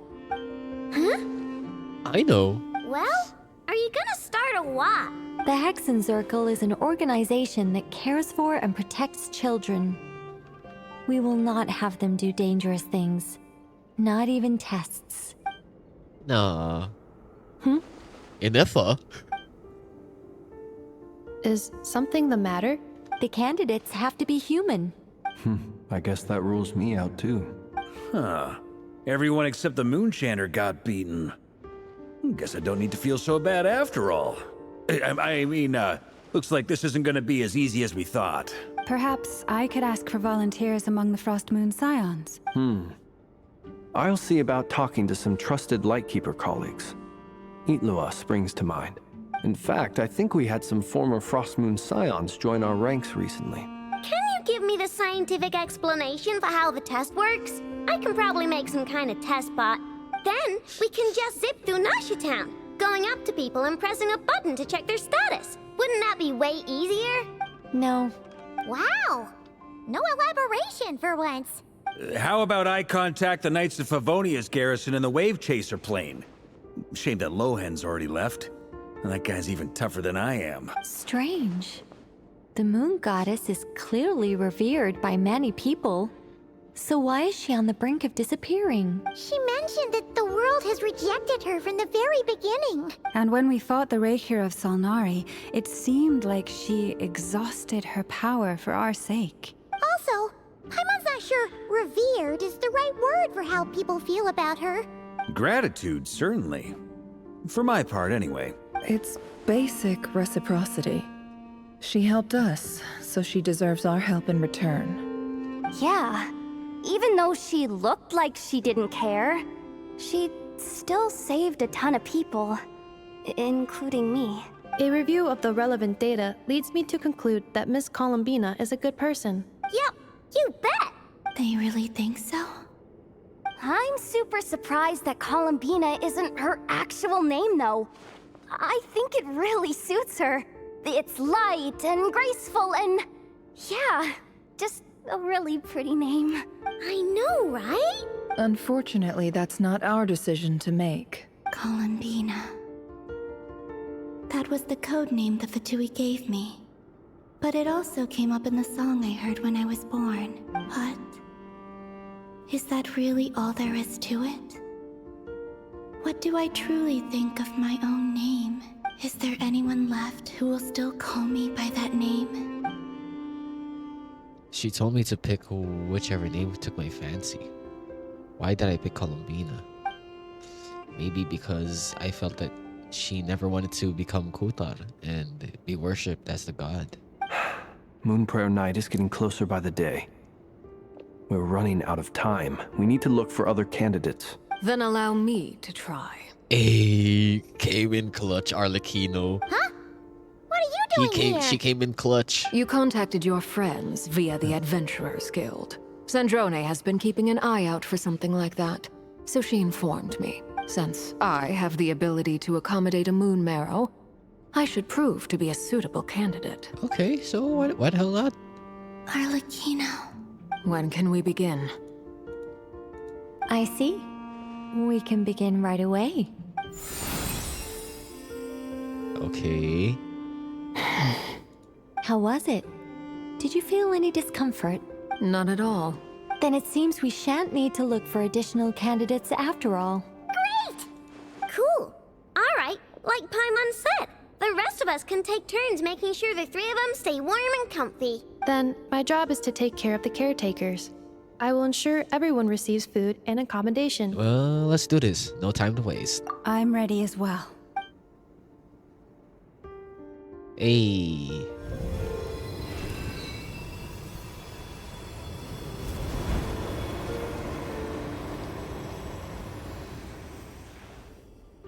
So they're gonna be doing that for like 3 days straight.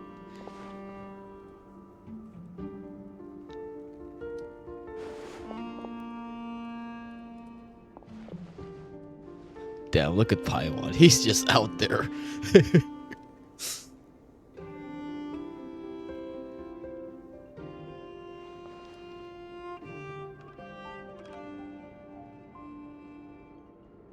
Damn, they're really going in.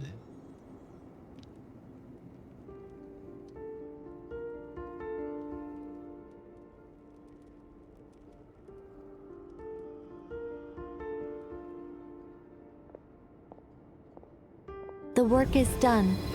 The sacred scroll shut. The stars grow dim, the people silent. The white sun sets, the silver moon rises. O path to the temple, appear now before us. Hey, let's go. Wow! It really opened! So that's what all this is about. They've been trying to open this gate. Come, let us enter. Wait. It might be best to eat something first. Take care to chew properly and swallow slowly. It will give your body time to readjust to the digestion process. They will head in soon. They will need to enter this gate.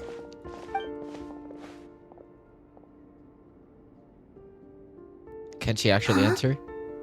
I cannot pass through. Is it because I have no physical body? It has been 3 days. My strength has all but completely faded. Can I really hold on until Moon Prayer Night? Alright, now it's act number 6, y'all. Let's freaking get it. Alright. I want to cook some, but... well, okay. Let's see if we can actually, like, make something. Let's see, though. Because, like, we don't have no more, like, food.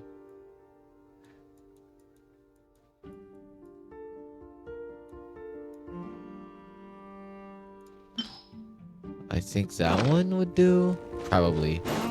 So yeah, let's do it. Uh-huh. I think this could do. Probably.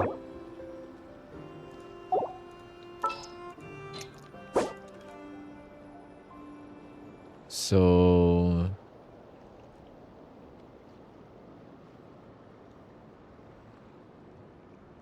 okay.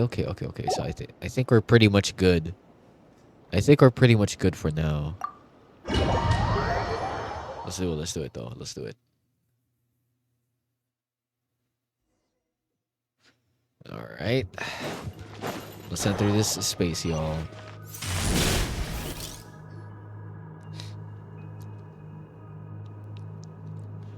So it's just all of it. Pretty much the needed ones.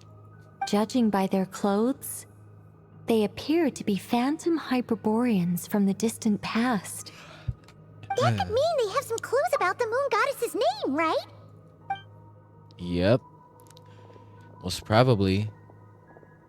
Hey there! Could you tell us what the moon goddess's name is? Sorry. That's probably a weird question, huh? How do we explain this? The moons are long gone, and their goddesses are dead. Their names no longer mean anything. When a new moon goddess is born, we will surely know her name. We have used every last resource at our disposal. All that remains is to wait, patiently and quietly.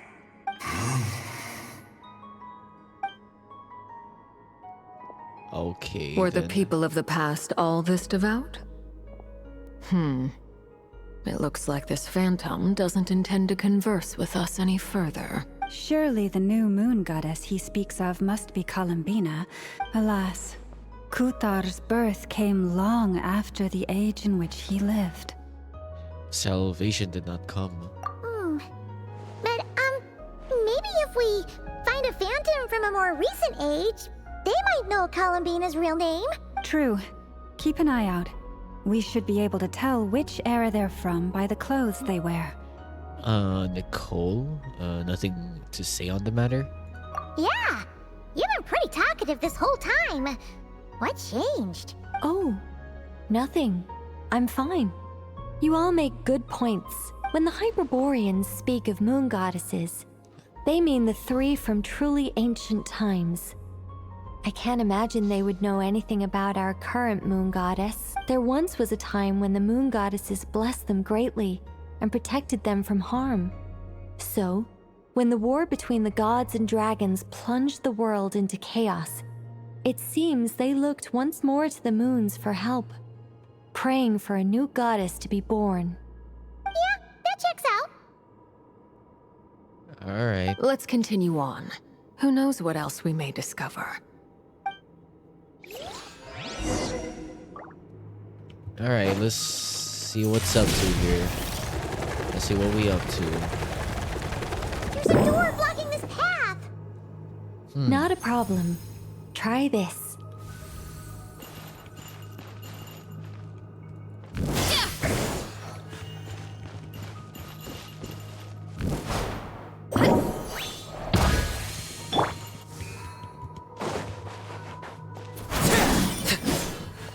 Wait, so what should I do here?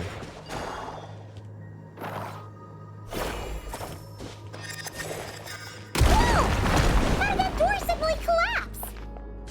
This device was maintaining the door's integrity. Remove the core, and the device stops working. Okay. That's how it works. Is this our destination? Impressive. More precisely, this is a device that will help us reach our destination. Let's go. We still have a long distance to cover.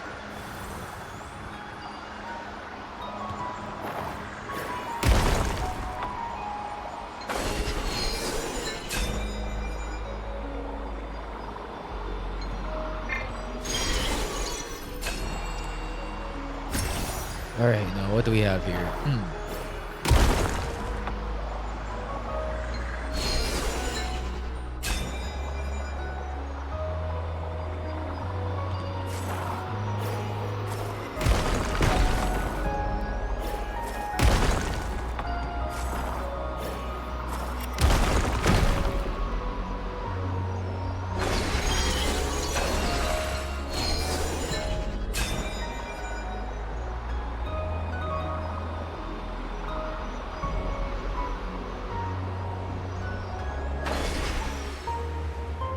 The way ahead is blocked by broken rocks. Let's try that device again. Remember the door from earlier? Wait, so how do I target this one again? I totally forgot though. Look out below! Yo, nothing? Hello?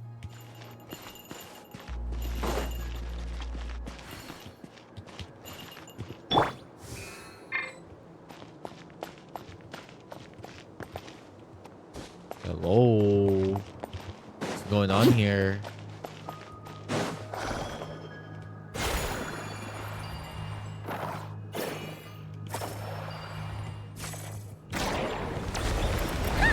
Door works in reverse too. Uh-huh.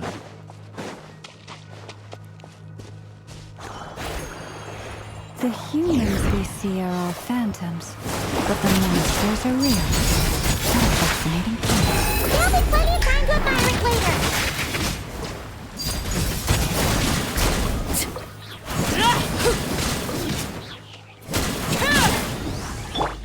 Order guide you. Gather. It's justice o'clock! Yeah! Oof! Charge!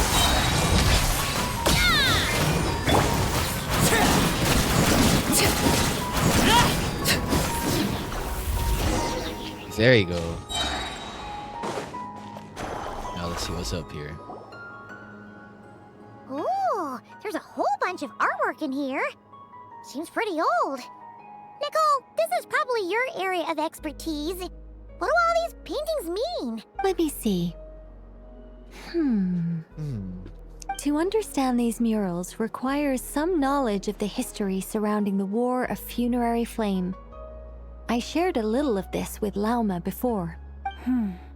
Yes, I think I follow. The dispute between the Moon Sisters, the transformation by Nibelung. So, sounds like a long story. Maybe it's one to save for when we get back. Oh no, it's no trouble. I'd be delighted to share the tale again. Alright then. Tevat's 3 moons and their goddesses were brought into being by the will of Nibelung, the then ruler of Tevat. But when the heavenly principles came, they changed the world completely, down to its very foundations. The moon goddesses were nowhere near strong enough to challenge this entity. but the heavenly principles did not view them as heretical entities that had to be removed. Essentially, the 3 moons existed to keep this planet alive and operational, which did not directly conflict with the heavenly principles' aims. Nevertheless, the inherent precariousness of this arrangement would soon be revealed. Nibelung returned. Yes. He did, and thus began the War of Funerary Flame, a battle for dominance between Nibelung and the heavenly principles. Discord would soon emerge between the 3 Moon Sisters. One would voice the opinion that they should follow Nibelung, for it was he who first hung the moons in the sky. Another would argue that taking sides in the conflict would only bring the world closer to ruin. There was no telling where it would lead, especially since their creator had returned, bearing the perilous power of the abyss. Nibelung would eventually discover their disloyalty. He had all 3 imprisoned before transforming the moons into weapons with which to fight against the heavenly principles. What? Weapons? Yes. The very moons that had once defended the planet became instruments of death and destruction, striking terror into the hearts of all living things. And although the heavenly principles and the 3 Moon Sisters had once been at peace, it now seemed that the moons posed an unacceptable threat to Teyvat. It is possible that the heavenly principles did not know of the goddess's imprisonment. If so, the weaponization of the moons would surely have been viewed as an intentional breach of the peace agreement. So, what happens then? Regardless of who knew what, when, the heavenly principles shattered 2 moons and flung the other beyond the skies. Whether the goddesses managed to escape Nibelung's captivity after his fall, nobody knows. But this much is certain. From that day on, the moons no longer belonged to Teyvat. The rejections slowly drained their power until eventually they passed away. So that's the full story. You say the moons ceased belonging to Teyvat from then on. Why then would Columbina be born here? That is perhaps due to the lingering connection between the Frost Moon, which was not shattered, and this world. You could see it as the 3 sisters' dying wish. They never desired war. All they ever wished for was to protect this land. I see. If the final fate of the 3 goddesses is as you say, then Columbina faces the same grave danger. Our investigation has yet to bear fruit. We must hurry. Yeah, you're right. Let's keep going. Alright then. Let's see what's up.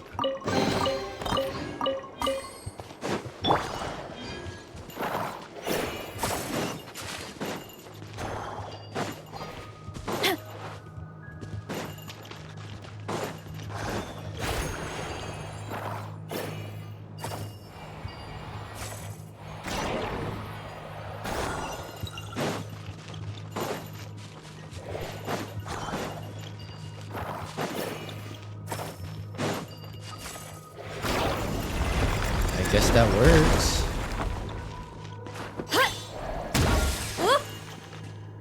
Oh. What is up with this? I guess I'll talk to them. Should we trust him to keep his promise? We have to. There's nothing else we can do.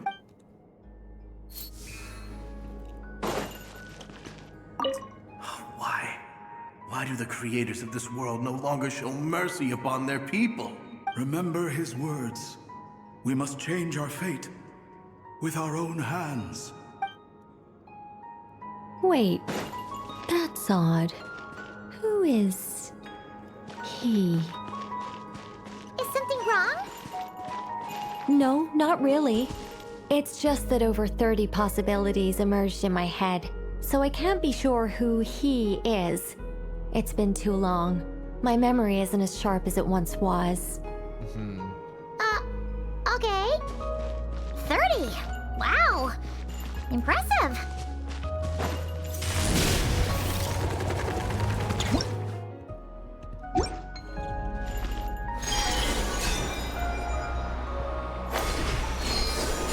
let's do this one instead.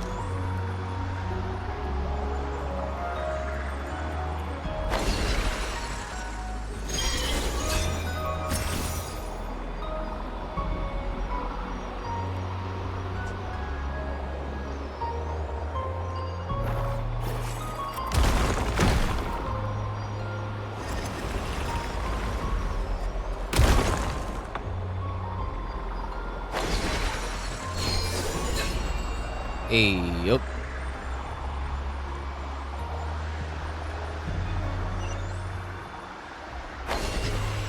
Look out below! Whoa!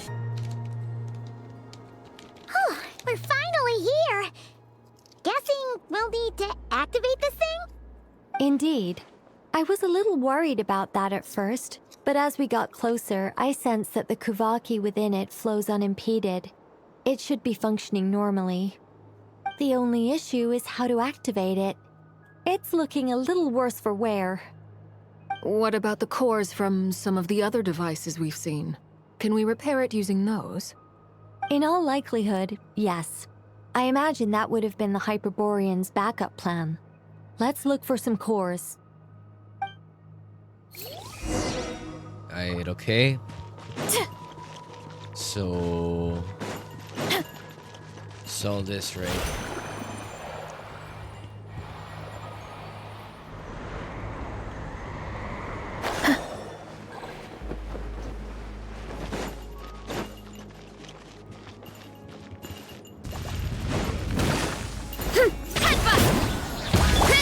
Transfixed, everlasting as the moon! Stabilize! Game's up. Fun's over.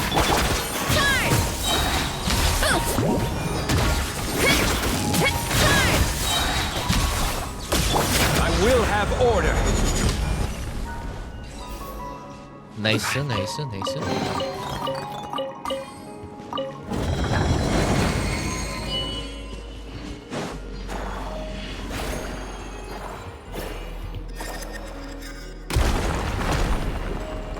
Alright then.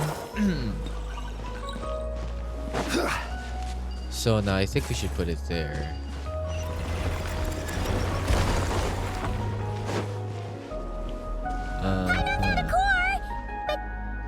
How do we get across? Walk up, then jump down. Ayo. So you gotta walk up here and pretty much jump down.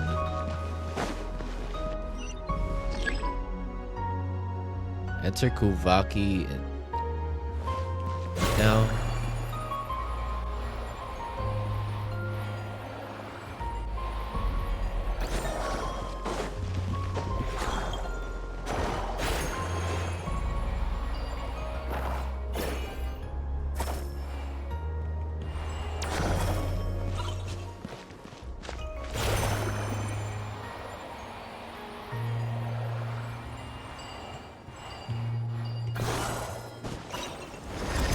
Hey.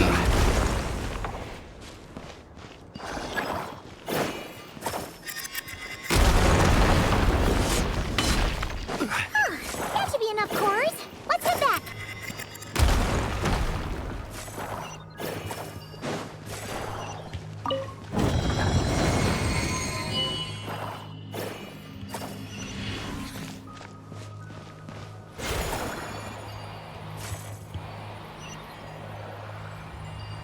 Hey, what's good? What's good, Kana? How is he doing?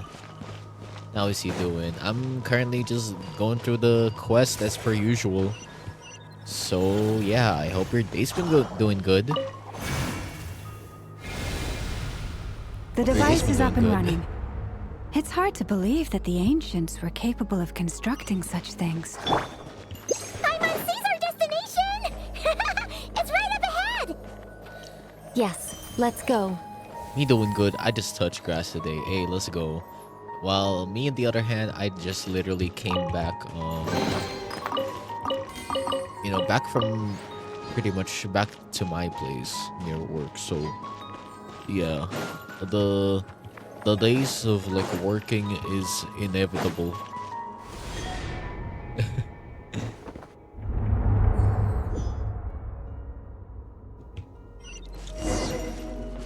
Oh my goodness. You touch grass also, yep. Though not much grass. I just literally went, from back from home, all the way to my place near work. So not much grass touching today. Not much, grass touching today. So yeah. Okay, now what are we seeing here? This is where the people of Hyperborea communicated with the moons. We need only place the moon marrow upon this platform on Moon Prayer Night, and we shall be able to open a portal to the moon and send our moon goddess back home. The assumption being, of course, that we can find her first. Alright, I've got a question. The moon is beyond the sky, right? That's right. You want to know if it's safe there, don't you? Exactly. It might have been corrupted by the abyss. And yet, she has no choice but to return. You know this. Oh, that's not the only issue here. This is the end of the line, right? We've explored everything we can. And despite looking at historical artwork and talking to people from Hyperborean times, we're still no closer to learning Columbina's name. The dilemma, If it's not too much trouble, could you tell me exactly what Alice said to you about finding her name? Oh, sure. What she said was... Then your first job is to find it. As a moon goddess, I'm sure she must have a name she identifies with. Neither Columbina nor Kutar is her true name, and she's never really accepted either of them. Is it not also possible that she has never had a true name? Not at any point in history? That would be a hard pill to swallow. But at this point, we may have to accept that that is the truth. No one knows how she came into being, and she certainly doesn't have parents in any sense that we're aware of. Perhaps she was never granted a name at all. But does that mean there's no way to get Columbina back? She's just gonna disappear and there's nothing we can do about it? Huh? Wait, why all this pessimism? Was it the way I phrased this question? You all seem to be taking this in completely the wrong way. Wait, what do you mean by that? Well, just because she's never had a real name in the past doesn't mean she can have one now. What? Think about what Alice said again. She never once said that you'd have to find a new name, did she? Alright. Are you saying what I think you're saying? You want us to grant her a name? Yes. Names are anchors that connect us to the world. If she doesn't have one already, then all we have to do is create one, no? It's like... yes. Traveler, when you first arrived in Teyvat, do you think you would have turned around if someone behind you shouted, "Hey, Tumaini"?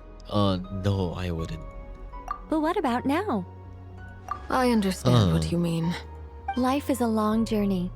Even the friends and family by our side can change over time. When people call you by different names, what matters isn't so much the words themselves, but what they symbolize. And of course, whether that resonates with you. I totally understand about that one. So, close your eyes and picture the moon goddess in your mind. If you were to call out to her in this moment, what would you say? Columbina. Columbina. Paimon would call her Columbina too. Well, she has long forsaken everything that Kutar represents. I think from now on I should call her Columbina too. Well, it sounds to me like you found your answer. Are you sure? Is it really that simple? We haven't found her this whole time, and not for lack of trying. For a journey like this, the process is every bit as important as the outcome. Had you not searched far and wide, rejecting every other answer you were offered, how could you have come to an answer you felt was finally correct? Oh, it all makes sense now. This has Alice's fingerprints all over it. Are you suggesting that Mage knew from the start that Columbina never had a real name to begin with? say for sure. But I can definitely imagine her chuckling in satisfaction somewhere right now, saying, "Ah, what fun." Velma! Your antlers! You should hurry. The festive moon has begun to rise. Do not worry, for when you called the name Columbina just now, I could sense that the power within was enough to summon back the moon goddess. The power within what? The name? Yes. So, the thing is... What's wrong now? This is so annoying. I really want to explain how that whole thing works. Starting from the founding principles of Tevat and... Oh, I could talk about this for hours, but... Deep breaths, Nicole. Deep breaths. You're an angel. A sober, sensible, solemn angel who has her priorities straight. Okay then. Sorry for asking. Clearly a bad call on Paimon's part. Alright. Anyway, you all need to hurry. Last thing, remember how it felt when you called out that name. Then it is agreed. By the name Columbina, we shall find her. Then we'll throw her the best Moon Para Night party ever! And at last, we will send her home. Alright.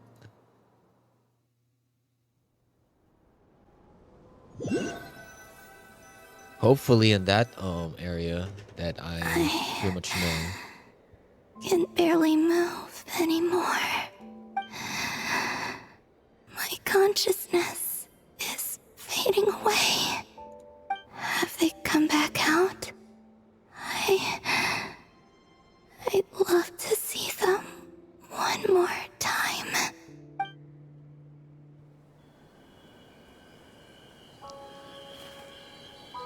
They didn't make it.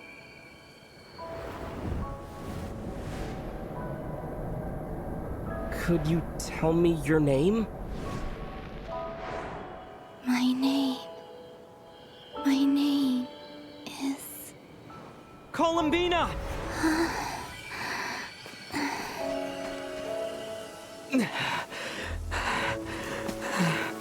Columbina! Are you here? Columbina! That's the name you gave when we first met. And it's what I've called you ever since. Columbina. It's a fine name. I have many fond memories of Columbina, and so do all of your friends.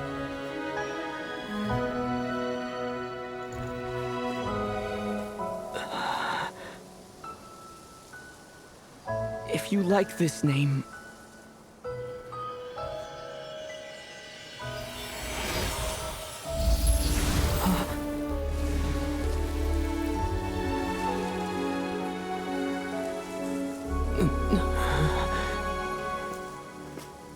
Looking for me? Yo, she's back.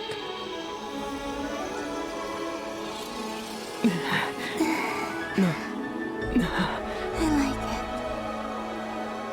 You can carry on using it. My name is Columbina Hyposelenia.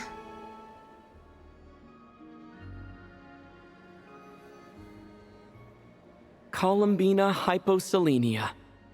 That's a wonderful name.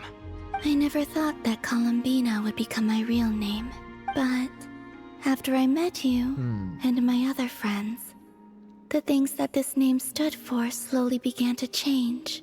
It went from being a Fatui code name to something my friends call me. How much she changed since we first met. She never used to share her innermost thoughts. What is it? Why aren't you saying anything? I'm just so happy for you. Thank you. So, where's everyone else? We can go and meet them very soon. Everyone went to different places to try calling your name. Great. I'd like to thank them as well. Everyone's done so much for me. Searching for my name, entering those ancient ruins. Huh? Wait, so you were... Yes, I was there. Not physically, but my consciousness was still holding on. I followed you the whole way. Starting from when? You turned around and called out my name while you were in Nasha Town. Do you remember? Ah, so that's what that was. I could have sworn I felt someone pat me on the back. Deep down, I think I knew it was Columbina. Let's go. We don't want to keep them waiting. Sure. In that case, come with me. But... Hmm? Before that... Could you call my name one more time? Sure. Come with me, Columbina Hyposelenia. Hey, let's go. Let's go.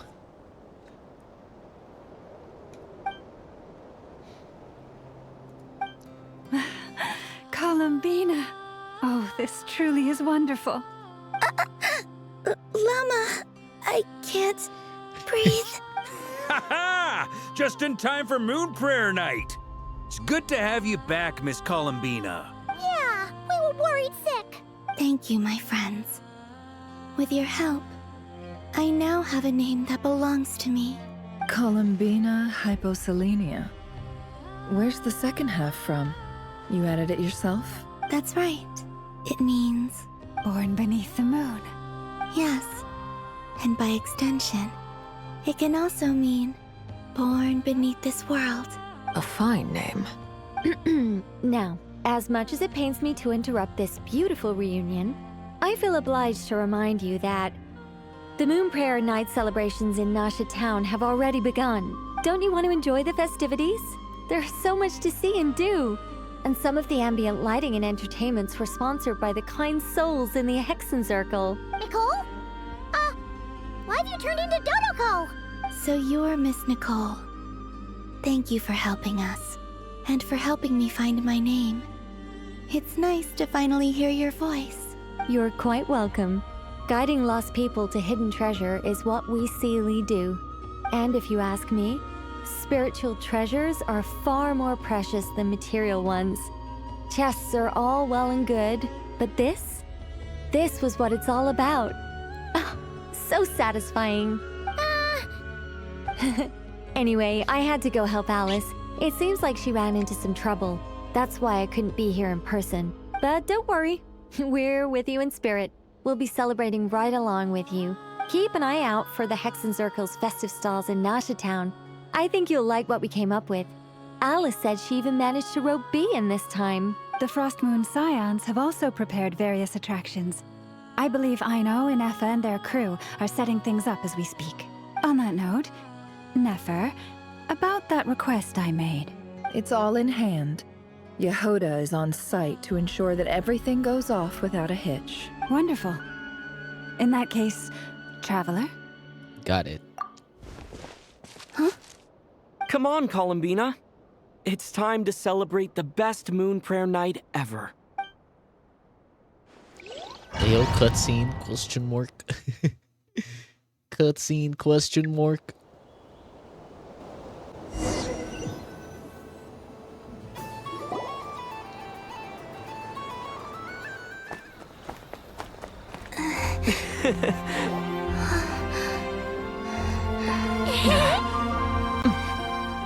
Hey, young lady. Would you like some Moon Prayer Night candy? Happy Moon Prayer Night. Oh, yeah. I almost forgot to say. Welcome home, Moon Goddess.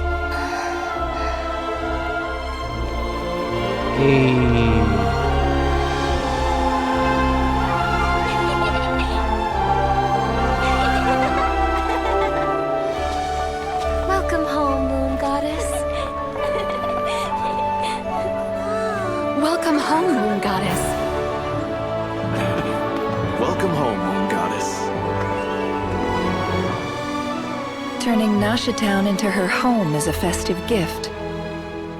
A rather brilliant idea. Perhaps, This is what Nodcry, Columbina's home, should have been like all along.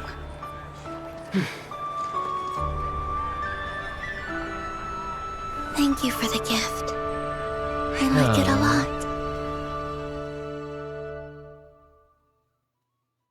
Aww. This feels like the surprise of my life. Do you like it? I do. I never imagined I'd ever get to enjoy Moon Prayer Night with everyone so freely. If you're happy, we're happy. Quite a strategy you came up with. Hide the tree in the forest. It's not your usual style, Lauma. Is there something about Moon Prayer Night that enhances what's in your head as well as the antlers on top? Apparently so. It even inspired a perennial penny pincher to use their resources for a greater cause. It truly is a magical festival. Oh. I see it now. This bickering is actually a sign of a strong relationship. Huh? What's everyone doing here? Oh, Miss Columbina, you're back. Yes, I'm fine now. Thanks for your concern. How's your progress with Alice's assignment? Very well indeed. I've never heard her sound so excited. Well, isn't she always quite excitable? Not like this. This time, her excitement seems more serious. Seems like she's had a major breakthrough. She said she'll contact us once she knows more. In the meantime, we're free to relax and have some fun. Enjoy the time off while it lasts. I have a feeling that our next task won't be so simple. Well, I think he has a point. I should go. I still have a few things to attend to at the Frost Moon Scion stall. And I think I'll take a look around. With any luck, this once-in-a-year festival will come with once-in-a-year opportunities. Hold up a second. Where's Varka? I believe he made a beeline for the flagship the moment he entered Nasha Town. That's Mondstadters for you. They know what they want when festivals roll around. Goodbye for now, Columbina. I hope you have a wonderful night. I will. Well, in that case, don't just stand there. Get out there and have some fun. You'll definitely get a warm welcome at every stall. Oh, also, take this map with you. It's a guide to the festival. Ooh, what is this? What's up? Yeah, we have some. Okay. The Frost Moon Scion stall is over here. Lauma's invited a whole bunch of cute animals to celebrate too. Over there is the Hexacircle section. Alice seemed more excited than anyone about this festival, so she insisted on making it a grand affair. Oh, and then there's the Nasha Town local specialties, including... Actually, forget that. Better if you go check them out for yourself. Thank you. It looks like a lot of fun. Well, enjoy your Moon Prayer Night. You're not coming with me? We'll be around. But don't you want to browse by yourself for a bit first? Well, it's fine. Don't worry. We'll be nearby. Yep. If you find something you like and want to try it out together, just give us a shout. We'll be right with you. Otherwise, just relax and enjoy yourself. There's so much on offer, so try to experience as much as you can. And don't forget to stuff yourself with all the delicious festival food. Well, we'll probably run into each other while we're browsing. All right then. Off I go. Well, have fun. Where should I go first? Okay, now where should we This actually must be go the first? mage's stall. It feels like I've entered a fairy tale. Ah, how lovely. There you go. Hey, look at them. Hello, Nicole. Barbalos. Hello. Welcome home, Moon Goddess. Oh, you're the genuine article. Alice was right. This Moon Prayer Night was worth watching after all. Another one that talks. Greetings. Pleased to make your acquaintance. I am the Hexenzirkel member they call B. Barbeloth Trismegistus. Columbina Hyposelenia. Pleased to meet you too. Hyposelenia. A fine name indeed. Now then, Miss Columbina, do you wish to hear a mage's divination? Divination? The Frost Moon Scions used to ask me what would happen in the future. Is this like that? From the perspective of the one seeking answers, perhaps. As you look to your journey ahead, if you seek to understand the unknown, resolve your doubts, and soothe the confusion in your heart, divination could be for you. The unknowns on my journey. Of course, if one wishes to peer into fate, then hydromancy is the more precise option. But that is a complex affair, and to relegate that majestic art to the status of a festive amusement would seem somewhat uncouth. Besides, it is sometimes better to not know fate with great certainty. Hence, I shall use the suitably festive Luna Arcana to tell your fortune instead. It is more popular with the youth in any case. I see. Lunar Arcana. Indeed. Unlike hydromancy, this will only display possibilities and trends. People like to think of themselves as creatures of agency and free will. Peering too far and too clearly into the future is detrimental to both body and soul. I'd like to give it a try. Of course you may. Come then, take a seat, Miss Columbina. Before we begin, are there any specific questions you would like to ask? Let's stick to general possibilities and trends, like you suggested. Ah, very well. Then I shall use the basic Lunar Arcana deck. Now, So we are try to having relax. tarot readings Cast today, your mind guys. upon the things you have In Genshin. experienced and the things you are soon to experience. I will shuffle the deck. Would you like to cut the cards yourself? You do it. No problem. Now then, to make things easier for the seeker, that is to say, you, I shall decipher the cards from your perspective. Ooh, wait.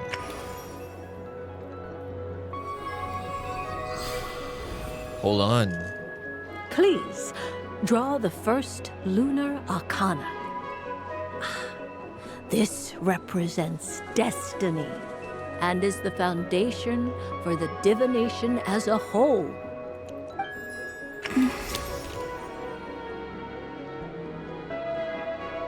Now, draw your second card. This will stand for the past, the sum of all your experiences that have come before.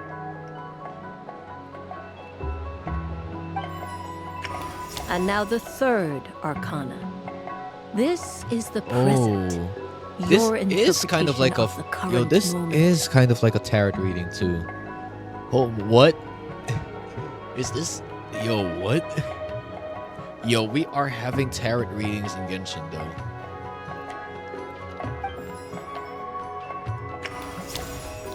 Present. Finally, the last card. This shall speak of the future, which... Oh, Kuvaki Pulse? fascinating. I've never encountered this before in my role as a diviner. Something has exerted an influence upon this card, causing it to leave its designated position. What do you make of this, Miss Columbina? Perhaps this is the guiding hand of fate in action. Uh-huh. Of course, if you wish, you can choose to deny the validity of this card and draw the future for yourself. No, it's fine. Let's go with this one. A bold decision. I must say I'm looking forward to the results. Well then, let us flip the Lunar Arcana in sequence and see what emerges. us? Sure. Okay, so what's our first card here? First, destiny. No surprises here. The card that represents yours is the moon. The moon. Indeed. The moon can represent the truth at some times, but deception at others. False peace, destructive calamity, and the world-changing power that lies within. When the moon is placed on the destiny tile, it indicates that your destiny is not what it may appear on the surface. Instead, it may yet have a hidden side. It symbolizes a journey through the fog, fraught with uncertainty and deception, where one must face inner challenges head-on. I don't understand. Patience, my dear. This is but the first card, which serves as a basis for the interpretations that follow. Our divination will only grow clearer from here on out. Now then, flip the second card, the one that speaks for the past. So this is the destiny card. Past, present, future. Alright. Let's flip that one. Oh, now what is this? Ah, the Hermit, but inverted. Inverted? Yes. The Hermit symbolizes solitude, introspection, and the pursuit of truth. When inverted, it represents isolation, truth out of reach, and a path that leads one astray. Combined with the moon as one's destiny, the Hermit inverted represents a choice you made to stand alone in the past. It was a choice made not out of fear or arrogance, but for reasons that others could not perceive. You fumbled through the darkness without a guide, but you did not find your way. Rather, you went astray. More than once, it would seem. Is this about how I became Kutar despite not wishing to become a god? And how I joined the Fatui because I yearned for a place to belong? I suspect only you know the answer to this question. All is not lost. The past is in the past, and so it shall remain. Shall we look into the present now? Alright, so the present. Pretty much the card. The Lovers. One of the most interesting Luna Arcana. What does this one mean? This means that you have had an unprecedented emotional experience.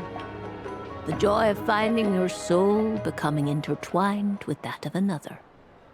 A precious and wonderful thing indeed. It's true. I've made a lot of friends recently, and they are very good to me. I like them a lot. That sounds lovely. I am most delighted for you. The Lovers can also represent important decisions, perhaps related to a parting of ways. Now, if I were to guess... Yes. My return to the moon. I understand. Parting with friends is never easy, Columbina.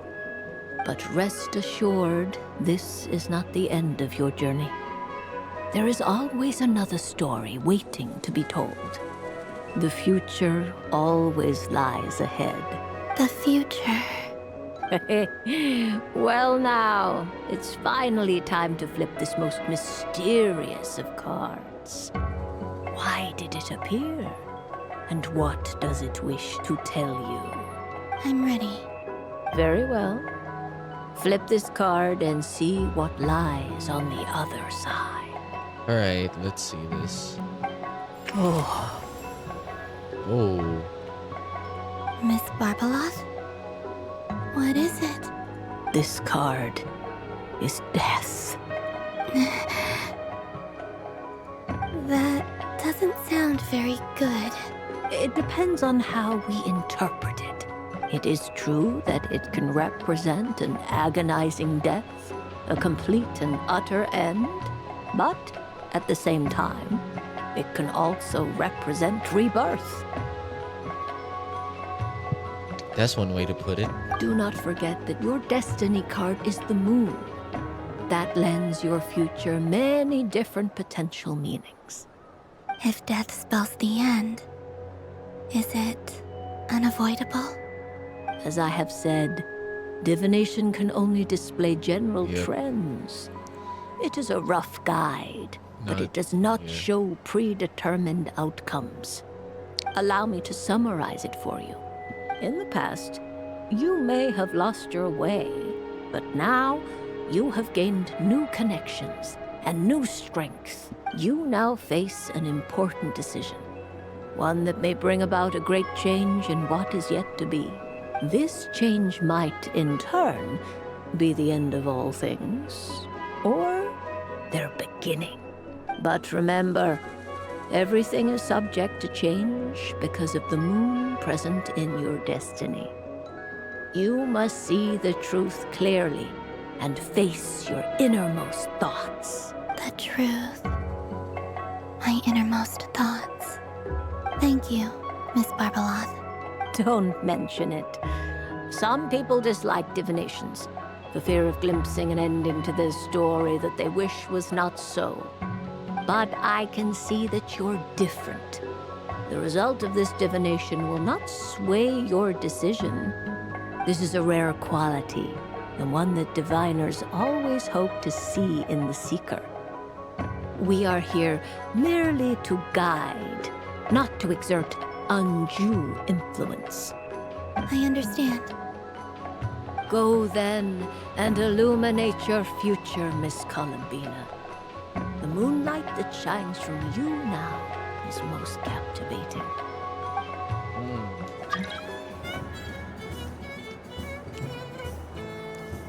Really nice.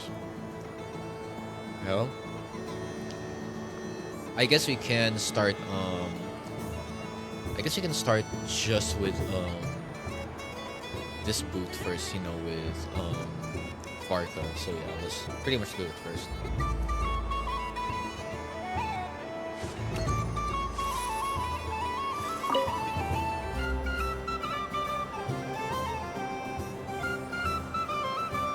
I wouldn't say it's unfair, exactly. I mean, your voice goes right into people's heads. How would you explain that to the kids? You can't just explain it away as magic. Is something the matter? Ah, Miss Columbina!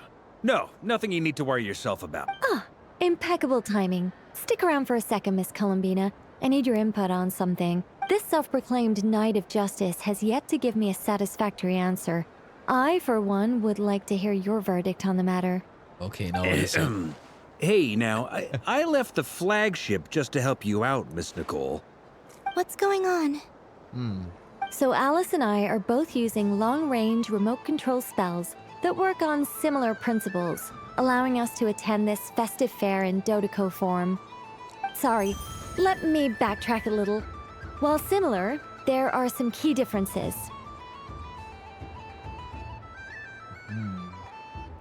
Alice, being a great mage, wanted her Dodeco to reflect something of her own charm and mystique.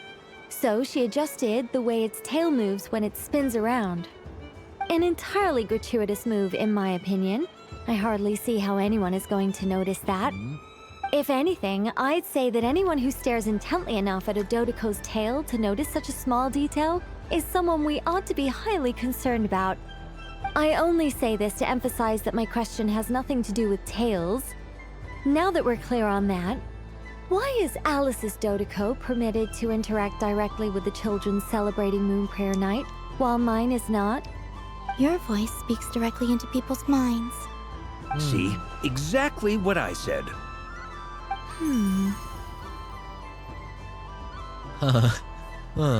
Miss Nicole? Ugh, I can't stand it.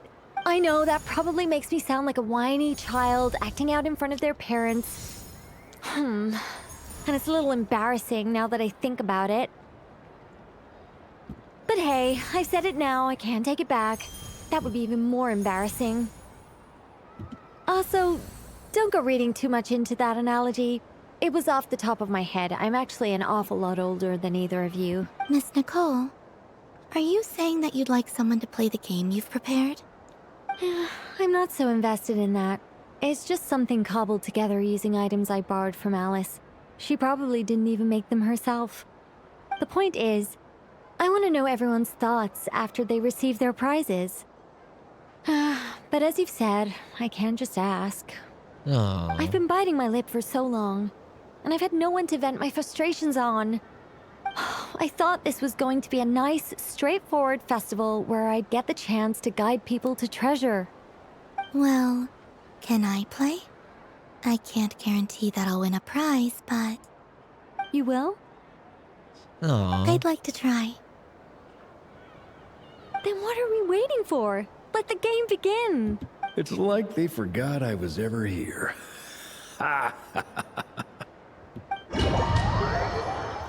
Wheel? Okay. So yeah, me gotta eat stream well, boss. Rest all after stream. Okie dokes. So how do we do this?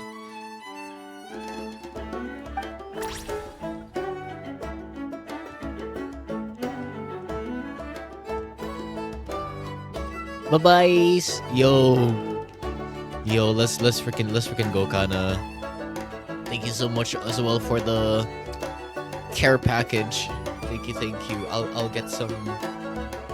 get myself some good stuff, some good water. Yeah.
Alright, let's see how we do this.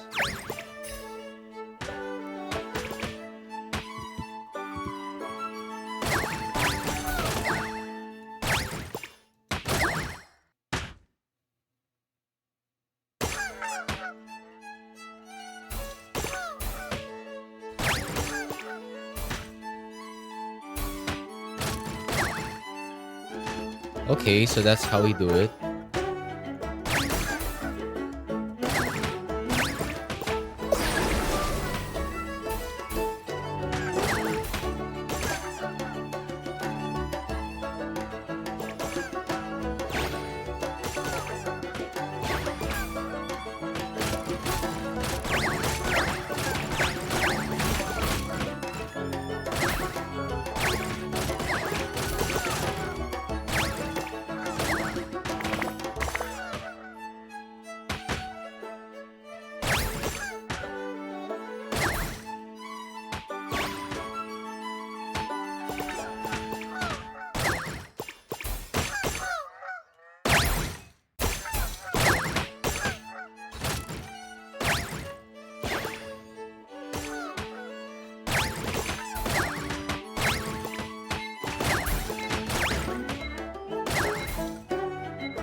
Okay, that's how we do it. Hey, let's freaking go. That's pretty nice. I kind of like that going. Bruh. It felt like freaking... Bruh, it brought me so back nostalgia to like playing freaking pinball. Congratulations, Miss Columbina.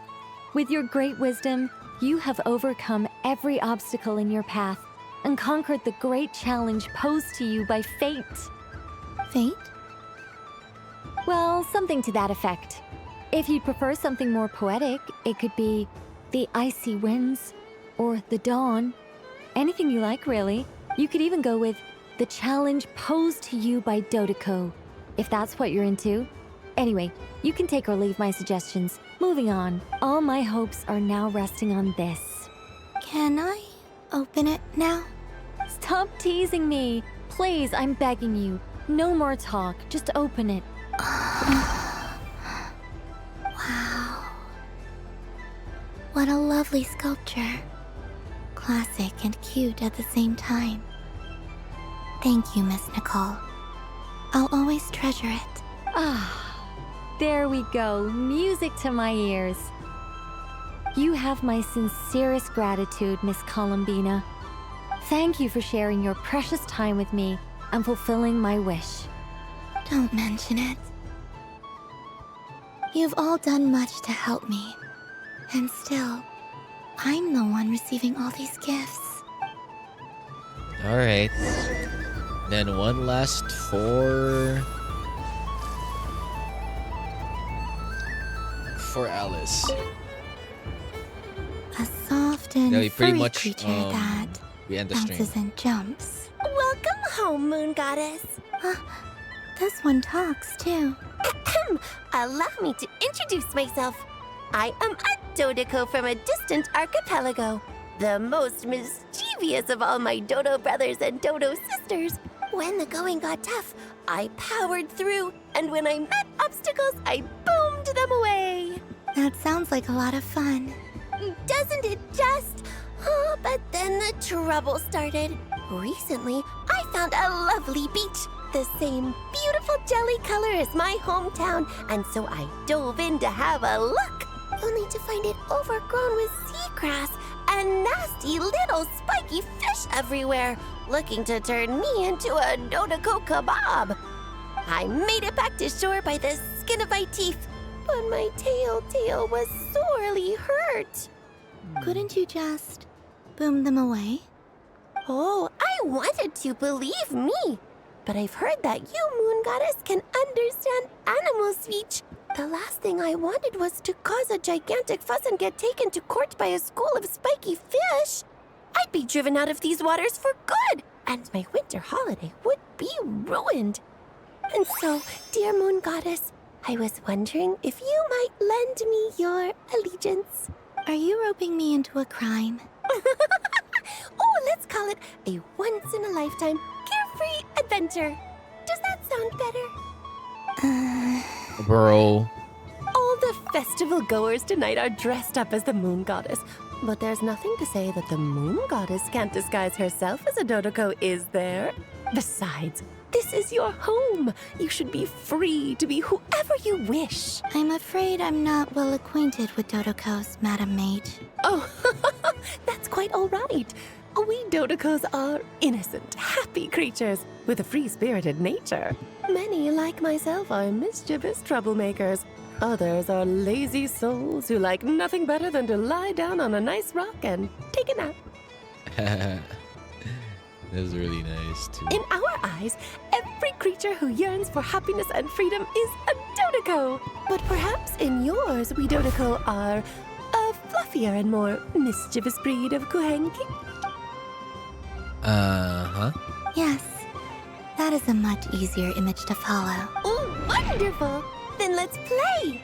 Grab onto my tail and follow me into the sea. Time to settle some scores with the bad guys. Oh my god, the way freaking Alice said that shit is so funny. Like, dude, hey, let's go do some shit. Let's go do crime. That's literally what freaking Alice is trying to fucking tell me. Oh, that's how you do it.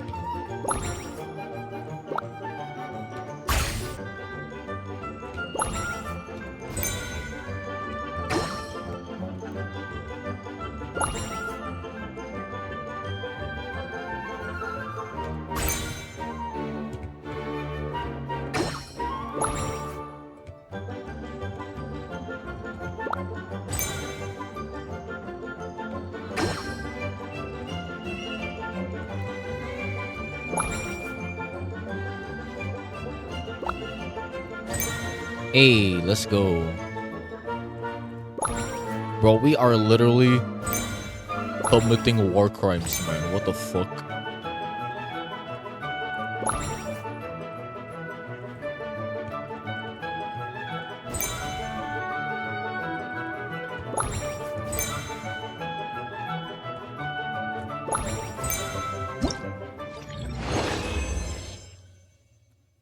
Hey, let's freaking go. I guess I'll pretty much like continue the rest of the games, you know, by tomorrow. Ooh, a remarkable talent! So, what do you make of it? The use of Jumpy Dumpties doesn't come as naturally to me as Kuvaki. But their unpredictability makes it fun. I think they call this... novelty? Indeed! And how did it feel blowing those pesky nuisances away? Not bad. Any guilt? What do you mean? Oh, wonderful! Lovely answers to all 3 questions. You've passed the safety test. Now I can give this special bomb to you as a souvenir. Remember, if you find any meanies living on the moon, you can use this to boom them into oblivion. I will. Aw, that is so cute.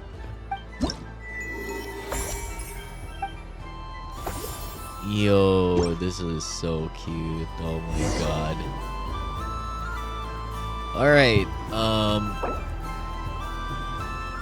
I guess yeah, we're pretty much gonna have to experience all of this one again. A little bit, you know, until like tomorrow. But anyways, today guys, this is where we're pretty much gonna end today's stream. And yeah, thank you guys once again for joining me tonight. It has been a really great pleasure actually, guys, to see you, you know, today in this stream. I really appreciate you guys. Like, I did not expect you guys being with me pretty much past midnight. I don't know how you guys are able to bear with me with this. But anyways,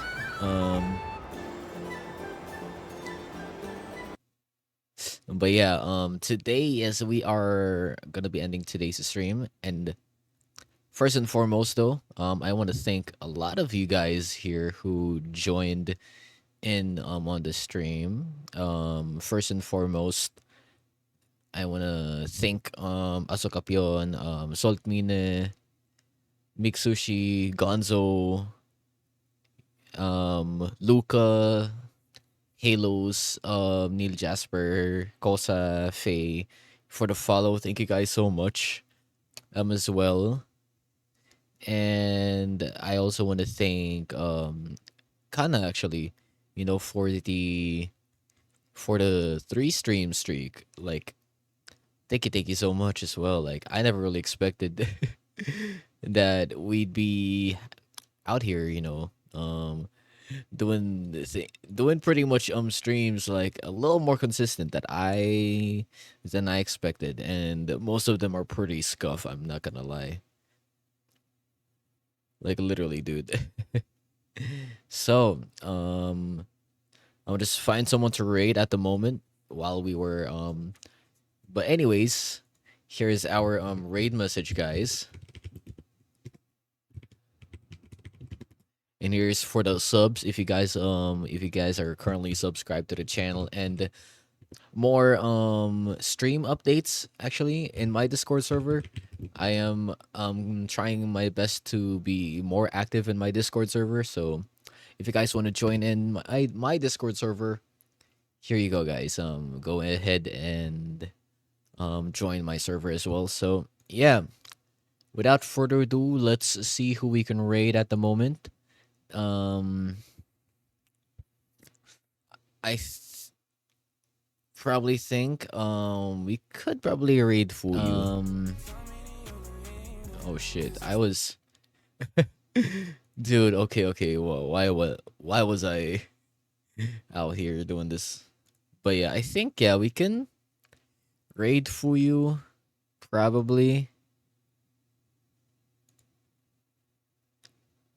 You know what? Yeah, let's raid Fuyu tonight, guys. And Yep.